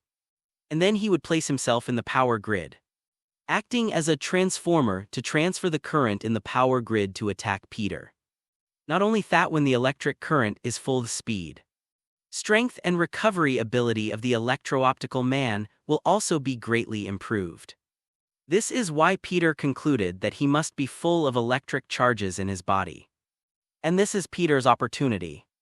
Based on the experience of a previous battle, the electro-optical man itself can generate electricity for about 100 seconds if the power supply is cut off, which is about 1,000 bolts with an average duration of 0.1 seconds per bolt. Inferring from this, the electric charge that can be stored in the body of the electro-optical man is 20,000 coulombs. If the electro-optical man is cut off from the circuit, then he is a super large battery that stores 20,000 coulombs of charge. It can even be regarded as an electromagnetic bomb. And even in the circuit, he itself is an electrical appliance that has reached the load limit. In fact, the easiest way at this time may be to get a pistol and match it with an EMP bullet. As long as one shot is fired, the charge in Dianguang Man's body will be out of control, directly disintegrating him from the inside. But now Peter had no such thing. So he took a more homespun approach in a circuit board. A line jumps from one side of the board to the other, and the hole connecting the two lines is also called a via. In circuit installation and electrical configuration, there are many things to pay attention to in via holes. For example, the parasitic capacitance of vias will prolong the rise time of signals in the circuit and reduce the speed of the circuit. For example, the parasitic inductance existing in the vias in series will weaken the contribution of the bypass capacitor, thereby weakening the filtering effect of the entire power system, etc. Especially in high-speed circuit boards, via design is even more important, unfortunately. Peter previously wanted to design an internal circuit for his nano-spider suit like the suit given to him by Iron Man, and even artificial intelligence. So he gained a lot of knowledge in this area. So Peter's method is, while passing by a pile of ruins of smashed buildings, Peter touched some conductive metal rods, while continuing to avoid the continuous bombardment of the electro-optics. He processed these conductive metal rods into what he wanted. He then inserted some of these conductive metal rods into the building walls and connected them with spider silk. The reason why he was stuck in the wall was because there were many lizard men on the ground chasing him relentlessly.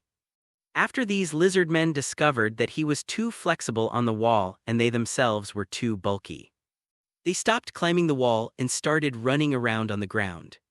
But they all followed Peter relentlessly. Peter speculated that someone must be ordering them. Otherwise, with the chaotic and disordered mental state of these lizard people, it would be impossible to do what they are now. And this person is either the mastermind behind all this, or he is Dr. Lizard, or both together. It's a pity that now Peter is too tired to face Electro and can't find that guy. But after taking care of the Electro, he will definitely find them as soon as possible. Just as Peter kept inserting conductive metal rods into the wall, the spider sense suddenly activated. He stopped suddenly. Call out, boom. A long dark green object pierced in front of him and plunged into the wall, making a big hole in half of the wall. Scorpion. Peter looked along the long dark green mechanical tail, and soon saw the attacker, and recognized him from the attacker's appearance. Hey. I didn't expect that the famous Spider-Man would actually know me. A nobody. The Scorpion Man standing on the opposite floor slowly withdrew his mechanical scorpion tail and sneered. But I prefer you to call me the Scorpion King. Call out. The mechanical scorpion tail stabbed Peter again. Scorpion King, Peter stood motionless on the wall. His position was just in the blind spot of where the Electro had just attacked. Judging from the entire process of Electro-Optical Man adjusting his angle, finding the target's hand hitting him with the attack, he still has at least 1.5 seconds to deal with Scorpion Man. Snapped.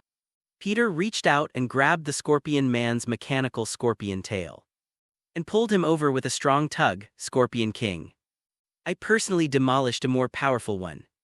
Compared with him, you are just an 8-layered mountain scorpion at best.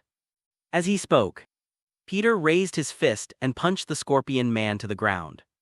Then he left here quickly, sure enough. The next second he left here, a burst of electricity followed, die long. The Scorpion Man was about to get up when he noticed a thick bolt of lightning coming towards him and immediately screamed in terror. Boom! The next moment, he was completely engulfed by the lightning, and he didn't know whether he was alive or dead. Even if he is an enhancer of some kind of serum, under such a strong current attack, he will at best end up seriously injured. Peter had no interest in the safety of his enemies and continued to concentrate on his own business. After walking around a few times, he inserted conductive metal rods into most of the nearby buildings and cleverly used spider silk to connect them together. If there is a person here who understands circuits, he will find that this is like a huge circuit diagram. During this period, Peter counted carefully and found that there were 13 lizard men, 1 rhinoceros man, as well as the unknown green goblin Harry and the Scorpion Man, including the good guy Electro. This is an enhanced version of the 5 demons, right? None of the 6 demons in the Earth 92131 universe are as luxurious as the lineup here. In that case, Peter began to actively seek out these enemies. He first found a lizard man. This lizard man was relatively thin. He must have been thin before being injected with the lizard serum. Peter subdued him easily, then wrapped some spider silk around his body, threw him to a building far away and hung him up with spider silk. Then the second, third, and fourth, not long after, 13 lizardmen including Sheriff Stacy were all captured by Peter one by one, wrapped into spider cocoons and then thrown away far away. These lizardman spider cocoons are hung in a row, as if they are the food prepared by a large spider nest for itself. Spider-Man, you damn bug. You're jumping up and down wherever you want. Electro was extremely angry. He had been chasing Peter for so long, but he could only follow Peter and eat shit. This made him feel aggrieved after he gained the ability and thought he was invincible. But he didn't think it was because of his inability, but that it was all the fault of Spider-Man. I feel that Spider-Man is too cowardly to fight him, which is why he is so frustrated. However, at this moment, he suddenly discovered that the slippery spider had stopped. Peter stood on the edge of the high roof, holding a pair of short stick-like things in his hands and looking directly at the Electro. I'm here. Max Spider-Man, the Electric Man roared. His lower body turned into a mass of ionized matter, and his upper body instantly burst into dazzling blue light. Sprinting towards Peter, Peter looked at Electro calmly. There seemed to be a ruler in his eyes, accurately calculating the distance between Electro and him. The speed of Electro at this time, the intensity of the current he wanted to release. Whoosh! Peter's figure suddenly moved laterally for several meters, and then quickly returned. At this time, the Electro-Optical Man happened to pass by his original place. The conductive metal rod held in Peter's hands severely pierced the high-voltage suit worn by Electro and penetrated into his body. However, the Electro can ionize his body, and this physical puncture obviously cannot cause substantial harm to him. The Electro-Optical Man stopped where he was, looking down at Peter's movements, and then raised his head to look at Peter, with a proud smile on his lips. Bug, I won't be hurt by such an attack, really. Peter's voice sounded full of meaning. The next moment, he let go of his hand, turned his body in the air, kicked the Electro-Optical Man on the chest, and kicked the Electro-Optical Man high into the air. And he himself quickly fell to the ground. Go with. He threw the spider silk in his hands towards the conductive metal rod on the wall. Chinese letter, the bright blue electric light burst out, followed the spider silk into the conductive metal rod, and then was quickly introduced into the circuit diagram made by Peter. The electro-optical man is discharging. But he didn't panic because he has endless reserves. But at this moment Peter ducked into the building below, found a switch and flipped it. Bang. This is the main gate of the power plant. As the main gate was closed, the current flowing into Dianguang man's body stopped for a moment. Originally, if it was only shut down for a short period of time, the electric man's combat power would not be affected at all by relying on the charge stored in his body. He can even remotely control the gates to open again. But at this moment, because there is an extra line connected to his body, and this line is still sucking out his current and guiding it to the ground, the electro is weakening, almost visibly. Call out. Peter shot out 2 strands of spider silk and dropped the electro-optical man from the air, who had not yet reacted to the change. First he kicked him, and then he slashed him unconscious and threw him to the ground. Lightning Man defeated. There was only one Rhino Man left at the scene. But the Rhino Man himself was just an ordinary person hiding in the armor. After only a few passes in Peter's hands, he lost his ability to resist because the power of the armor was seen through and dismantled by Peter. At this point, the battle that affected the entire New York seemed to be coming to an end. But Peter knew it wasn't over that easily. He was a little surprised. Why didn't Dr. Lizard show up? Judging from the various situations in this battle, Dr. Lizard is definitely involved, but if Dr.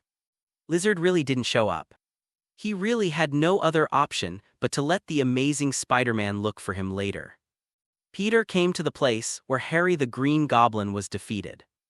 It sounds like a long time, but in fact the whole battle didn't last more than 30 minutes. At this time, the Green Goblin Harry was still lying on the ground as if he had been defeated before. Because Peter deliberately diverted the battlefield away, he was not harmed by the subsequent wave of electric current. However, the Green Goblin skateboard has been pulled out of him, with the repair ability built into the Green Goblin's armor. Green Goblin Harry is recovering from the puncture wound in his abdomen. Seeing Peter coming, Green Goblin Harry's eyes showed hatred. Peter sighed. In the final analysis, this matter all started because of a misunderstanding. The amazing Spider-Man felt that by not giving Harry blood, he was doing him a favor by preventing him from turning into a monster. Harry, on the other hand, believed that the amazing Spider-Man was disrespectful of brotherhood by not giving him blood, and that love breeds hatred. But in fact there is no solution to this matter. The amazing Spider-Man has found the experimental information left by his father Richard Parker.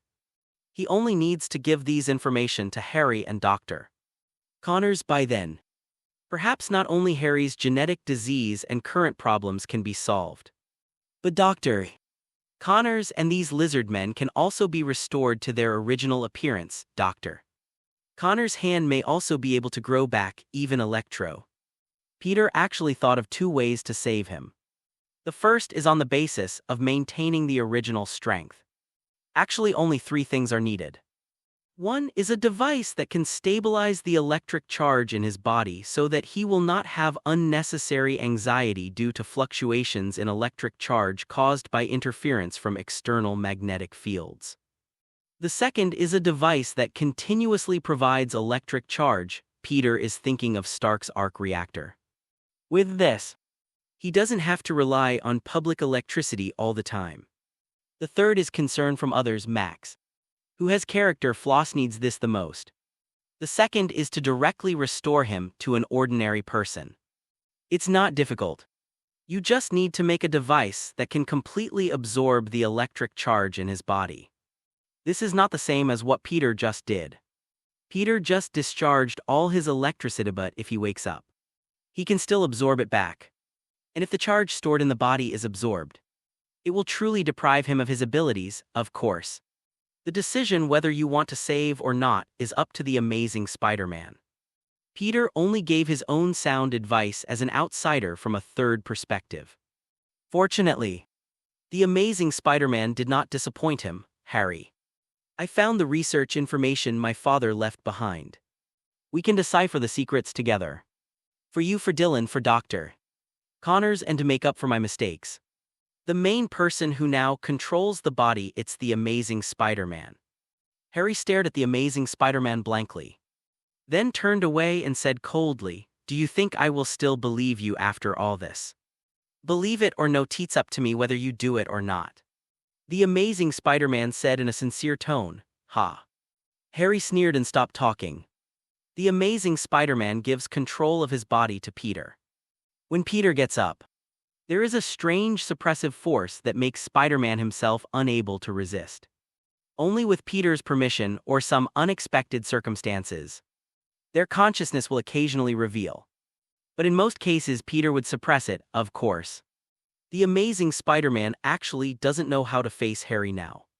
After some insinuations from Peter, he realized his mistake and decided to try to save them and make up for his mistakes. Give them and give yourself a second chance at this moment. The sound of fierce fighting suddenly came from somewhere in the power plant not far away. Peter looked at Harry on the ground end without moving him. He jumped up high and galloped towards the direction where the sound of fighting came from. In place, Harry's hand on the ground turned over, revealing the blade on the wrist armor. If not for what he said just now, he was actually planning to fight to the death with the Amazing Spider-Man. But now Harry closed his eyes. Peter came to the top of the place where the battle took place. And when he saw the two people fighting below, he showed a confused expression. He actually knew one of them. He was an old acquaintance. 4 long mechanical tentacles and an armor covering half of his body. It's Dr. Octopus. This guy is simply Spider-Man's destined opponent. Except for Peter's own world and the world of Shadow Spider-Man, who have not yet met this Dr. Octopus. The Spider-Man in other worlds basically have more or less intersection with Dr. Octopus. As for the other person who was fighting Dr. Octopus, he was a guy wearing a bright yellow tight-fitting combat suit, with explosive muscles all over his body, and a pair of steel claws on his hands. Well, there was still a faint pungent body odor coming from his body. The smell reminded Peter of the Wolverine's Aunt May saw when she took him to the zoo. "Doesn't this guy take a shower?" Swish. I saw the strong man in the bright yellow suit grabbing Dr. Octopus's mechanical tentacles with his steel claws. And the pair of mechanical tentacles were cut off directly, just like hot oil cutting cheese without any lag. Are Dr. Octopus's mechanical tentacles too fragile? Peter thought about its material and rejected the idea. Dr. Octopus's armor is very similar to the armor materials and workmanship of Harry, Rhino and Scorpion, and they are probably all from the Osborn group. Peter had personally experienced these armors during the fight just now. He also used dismantling to dismantle them, rather than tearing them apart. Then the problem lies in the steel claw in the hand of the guy in front of him. Is it made of some kind of sharp alloy? While Peter was thinking in his mind, the battle below was coming to an end. The strong man in the bright yellow suit dodged and avoided the attack of Dr. Octopus's remaining 2 mechanical tentacles, and appeared next to Dr. Octopus. Then he sent his steel claw forward and pierced directly into Dr. Octopus's body. As the steel claws were pulled away, blood surged out. Dr. Octopus slowly fell to the ground. The strong man in bright yellow uniform shook away the blood on his steel claws indifferently, and turned to look at Peter. After seeing Peter, he was stunned for a moment, then tilted his head, as if listening to something. Then the steel claw on his hand suddenly retracted with a whoosh. Peter!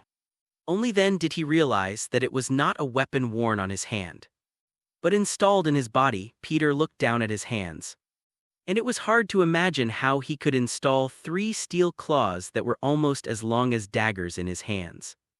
It feels even weirder than having glands that shoot spider silk on your hands. "Hello. You are Peter." Jumped up and jumped down from the building. The other party put away his weapon and obviously had no intention of fighting him. And the spider sense didn't sense any malice. The strong man in the bright yellow uniform looked at him carefully and stretched out a hand. "You are Peter Parker, right? My name is Logan. You can also call me Wolverine." Wolverine's Logan. When he heard this rather unfamiliar name, The first reaction in Peter's mind was the advice that Amazing Spider-Man B once told him. Fourth, don't lend money to Wolverine and Mockingbird. He didn't understand what Wolverine and Mockingbird meant before, and thought they were two strange animals. Now it seems that Wolverine is referring to the person in front of him. Hello, Wolverine Logan, just call me Logan. Logan said, okay Logan, are you here to help me? Peter was a little confused. He just searched his memory with the Amazing Spider-Man and found that there was no such thing as Wolverine Logan in his memory. In other words, the two had never known each other before. But if he was just passing by, Logan's behavior after seeing him didn't look like it. Logan didn't seem to be able to smile. He had a straight face and a cold look, facing Peter's doubts. He explained, I know your parents. Richard Parker and Mary Parker, and they once saved my life. Peter's eyes widened.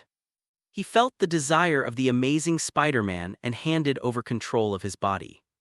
My parents, them. Unfortunately, they are dead, Logan said in a low voice. Then he suddenly looked at the Amazing Spider-Man and frowned. At this moment, he felt that the Spider-Man in front of him had a slight change in his temperament. This change is very subtle.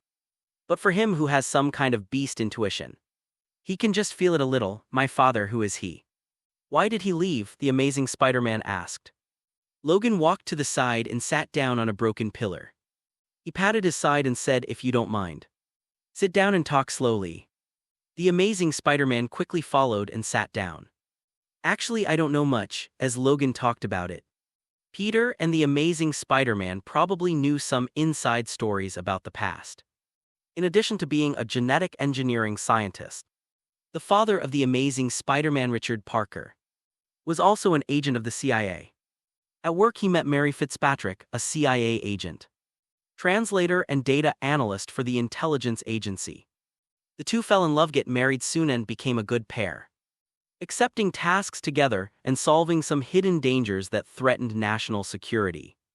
By chance, he rescued Wolverine Logan, who was being hunted by a conspirator named Gustav Fiers. Gustav Fiers found out about the Parkers after the incident, designed to bribe people in the Osborn group, alienated the Parkers and Norman Osborn, and then pursued them finally. The Parkers were assassinated by Gustav's men disguised as crew members as they were leaving on the plane. Mary Parker died on the spot. Richard Parker fought back to kill the enemy, but was also seriously injured, although the plane did not explode on the spot. When Logan and his companions arrived, Richard Parker was already dying. Relying on the abilities of his companions, Logan and others recorded Richard Parker's last words, preparing to tell these things to their son Peter Parker one day in the future. Gustav Fiers, who was he? The Amazing Spider-Man gritted his teeth. Obviously, this was the culprit who killed his parents. No, not just his parents, according to Logan. Even the grievances between the Parker family and the Osborn family started because of this Gustav Fiers. He has a codename called Gentleman. He is an extremely evil conspirator who is keen on using various means to create chaos in various countries and make profits from it. Logan pointed to Dr. Octopus lying on the ground not far away. This is his handiwork too. The Amazing Spider-Man was stunned. You mean all of today's events were planned by Gustav Fiers? Yeah, Logan nodded slightly. Is anyone else here? No. The Amazing Spider-Man was silent, but if we're lucky, maybe we can catch him this time, Logan said after a pause. The Amazing Spider-Man looked up. Logan said, why do you think he instigated these guys to play house with you here? Playing house? The Amazing Spider-Man was a little angry. If he hadn't called Peter from another world to come and help him this time, he might have even been in danger of his own life, let alone saving Sheriff Stacy and the others. Just by himself.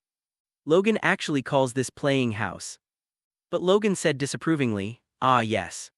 He asked that little guy from the Osborn family, along with those weaklings hiding in high-tech armors, and the one who can discharge electricity, to reveal it to you here in New York.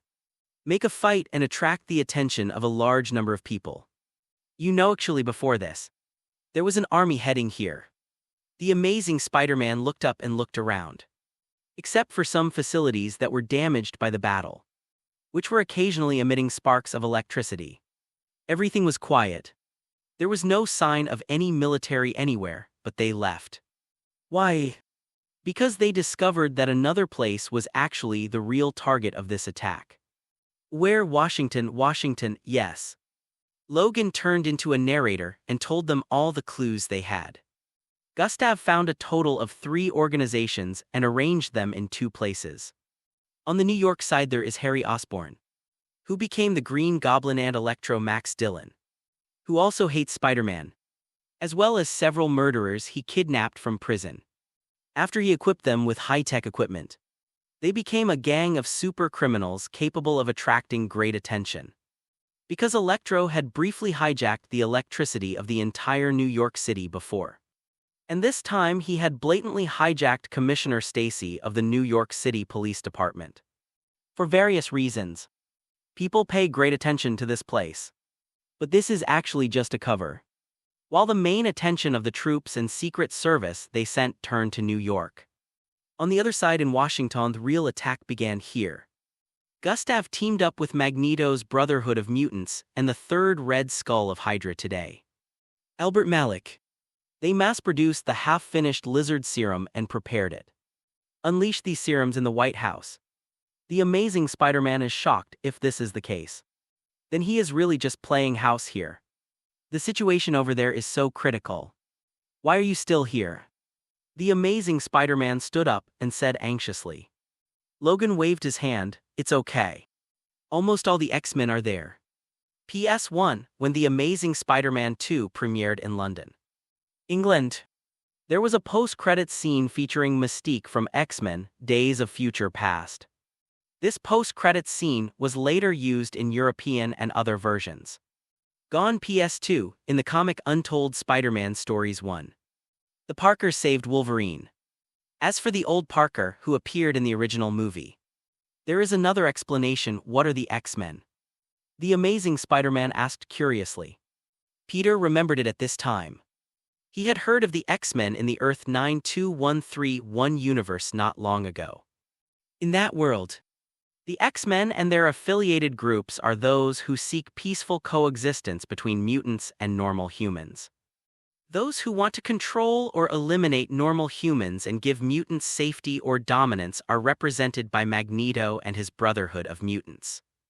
Obviously, the X-Men and the Brotherhood of Mutants also exist in this universe, but they seem to be more obscure. So that the indigenous, the Amazing Spider-Man has never heard of their related deeds before. It may also be because they don't usually move around here. The traces of their activities in other places were covered up by the upper management. This is normal operation. In a world dominated by ordinary people, there is a group of special people with outstanding abilities that can threaten their lives. And many of them are hostile to ordinary people. This is obviously not conducive to social stability. At this time, choosing to conceal is obviously the best way to deal with it. I just don't know if there is any difference between the X-Men of this world and that world. Peter would not hastily substitute the setting of another world into a different parallel universe. Not to mention the differences between parallel universes and parallel universes. His own experience is enough to explain a lot. There are Spider-Mans from different parallel universes, including the murderous Shadow Spider-Man, the good-natured bully Spider-Man, and the little black spider who does 9 out of 10 things that are unreliable crossed out. Luckily this guy is not Peter Parker. Dr. Octopus in different parallel universes are also male and female. Fat and thin, even hairy. Spider-Man's friend from a different world has a much different personality, therefore in every world. We cannot use the experience of other worlds as a basis to arbitrarily determine the good and evil of that person. The X-Men, Logan Posad then said. They are a group of guys with childish ideas. As he said, Thaith glanced at the Amazing Spider-Man and said, Well, maybe I'll get along with you. Isn't this just calling me naive? The Amazing Spider-Man retorted deliberately, ha ha ha. Peter scoffed a few times, and then quickly stopped laughing. Because Logan said next, having powerful power, but harboring the naive moral values of ordinary people. And being bound by them, what is it if not naive? The Amazing Spider-Man. Peter, thank you Wolverine for being traumatized. The Amazing Spider-Man said, aren't you a member of the X-Men? I don't, Luo Jen wanted to retort but soon relaxed, okay. Whatever you say, yes me too. But I am not a childish person, all my enemies are like this. He pointed to Dr. Octopus on the ground. Peter took a look and didn't think much of it. Wolverine has just said that they have investigated these people. Except for Harry and Electro. The others are all life sentence criminals that Gustave kidnapped from prison. They all have at least one human life on their hands. Death is not a pity, however. Logan still carefully introduced the X-Men to the Amazing Spider-Man. The so-called X-Men are a group of people who are born with magical abilities due to genetic mutations. They are formed under the leadership of Professor X, who also has superhuman abilities. They are a team that jointly maintains world peace. They fight for a world that fears and rejects them. The reason why they formed the X-Men was to fight against Magneto's Brotherhood of Mutants and some humans who wanted to eliminate mutants. Magneto was once a colleague and friend of Professor X, and one of the most powerful mutants in the world. After being hurt by human injustice, he gradually turned his back on society. He believes that it is impossible for humans to coexist peacefully with mutants, and that the latter with powerful power should be the real masters of the world.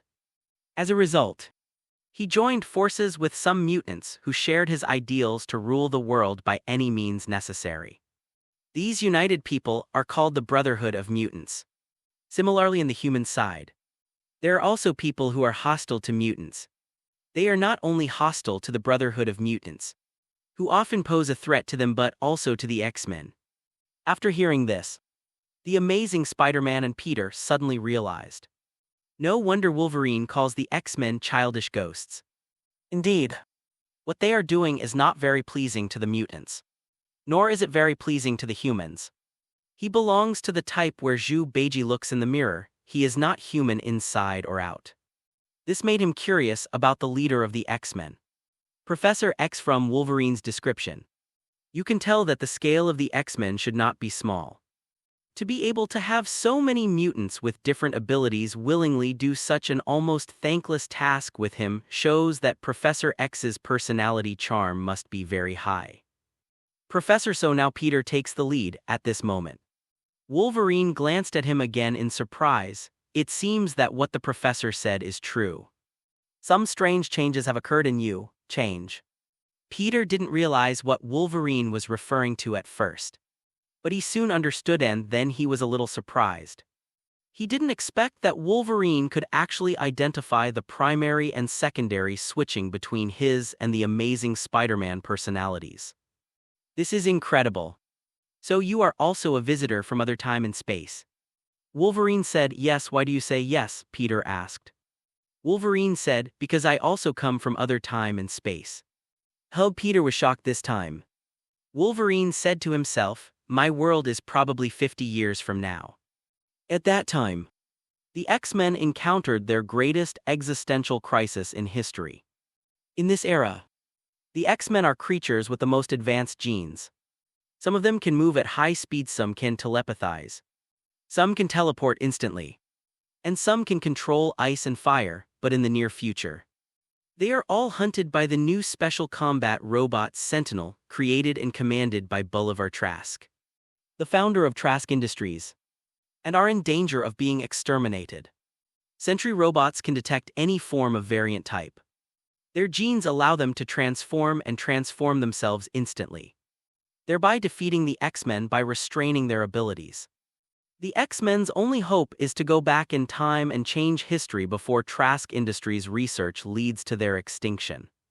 So, Wolverine Logan used the ability of Phantom Cat Katie to travel through time and space and return to this era. But when he found the young mutant leader Professor X and persuaded him, he waited for several days. But no corresponding event occurred.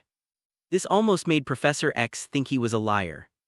Fortunately, the future Professor X talked to him for a long time, so that Wolverine would not lose Professor X as a comrade. Afterwards, They made several inquiries and discovered the turning point of it all. Spider-Man in the original history. Spider-Man at this time should have experienced the death of his uncle Ben Parker, the death of Sheriff Stacy, and the death of his first girlfriend Gwen. And his heart gradually became gloomy. Then Mystique targeted him, transformed into his late father Richard Parker, approached Spider-Man, and tried to recruit him into the Brotherhood of Mutants. After a conversation with him, Mystique began to feel compassion for this little guy whose parents died when he was young, and who lost his family and loved ones when he grew up. So she gave up her original plan and continued to assassinate Trask, but was captured by Trask and had her genes extracted, becoming an important part of Trask's industrial sentinel plan. However, everything has changed now. Ben Parker is still dead though, but since Dr. Lizard appeared, everything has changed from the original history. Sheriff Stacy is not dead and has been promoted. Gwen Stacy is not dead, and she is still in love with Spider-Man, who has not experienced these changes, based on his usual performance, should not be a fellow of the Brotherhood of Mutants. As a result, Mystique didn't come looking for Spider-Man. Not only that, due to various butterfly effects, Dr. Conte, who was supposed to be kind and rational, has now become the cruel Dr. Lizard again, and assisted Gustav, the Brotherhood of Mutants, and Hydra in planning this earth-shattering incident. Big case. But this big case is completely different from the historical events. What the future will be like has completely become a mystery. After analyzing this, the discovery was astonishing, also desperate. Because this means their plan has failed. No matter what changes they make to this world, they cannot change the final outcome of their world. Mutants will become extinct and so will humans. Because in the program of the Sentinel robot, in addition to killing those mutants with mutated genes, it will also kill ordinary humans who may just give birth to mutants. However, genetic variation itself is an uncontrollable factor.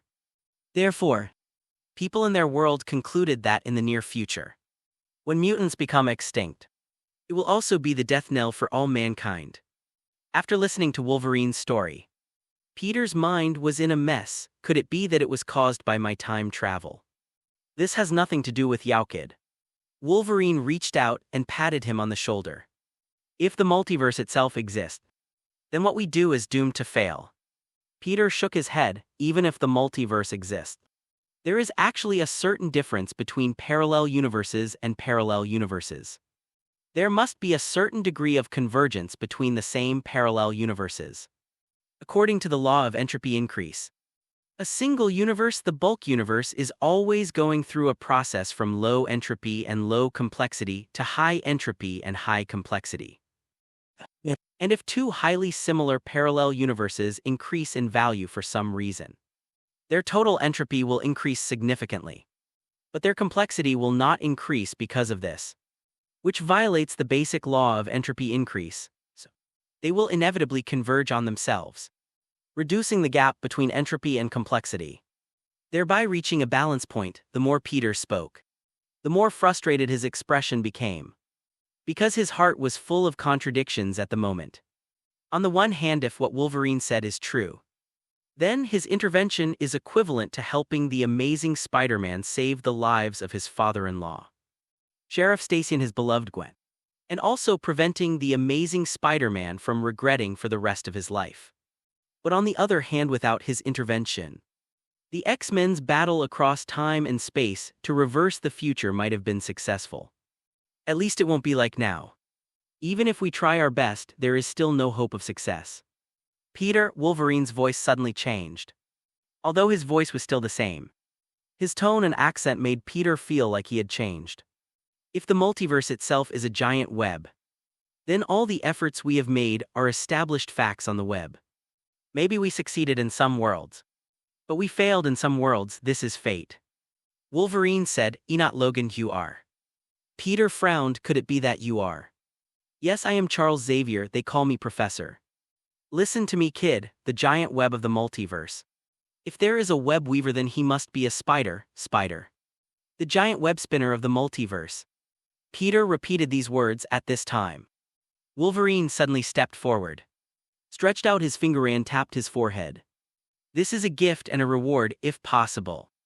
I hope you can come to our world to help us when you can. It seems that he has not finished speaking yet. And it seems that he has already finished speaking, however. When it came to a helping hand, Wolverine's body paused. And then his eyes moved randomly for a while. Then he suddenly screamed and squatted on the ground holding his head. What's wrong with you? Peter didn't have time to feel what Professor, however. At this moment the spider sense suddenly activated. Peter subconsciously bowed his waist and moved his feet back. Swish, sharp steel claws passed by where he had just been. Wolverine, who was squatting on the ground, suddenly changed his aura and stared at him fiercely. Who are you? Where am I? Peter had amnesia. No. It's because the Wolverine from the parallel universe he was talking to just now has gone back. And the one in front of you is the real Wolverine of this universe. Brother, don't worry, let me explain to you. Peter tried to escape with his mouth. Wait until I beat you down. Then slowly listen to your explanation. Happy New Year's Eve to everyone. Happy New Year. New Year, wealth, luck, dragon, dragon, dragon, dragon, dragon, dragon.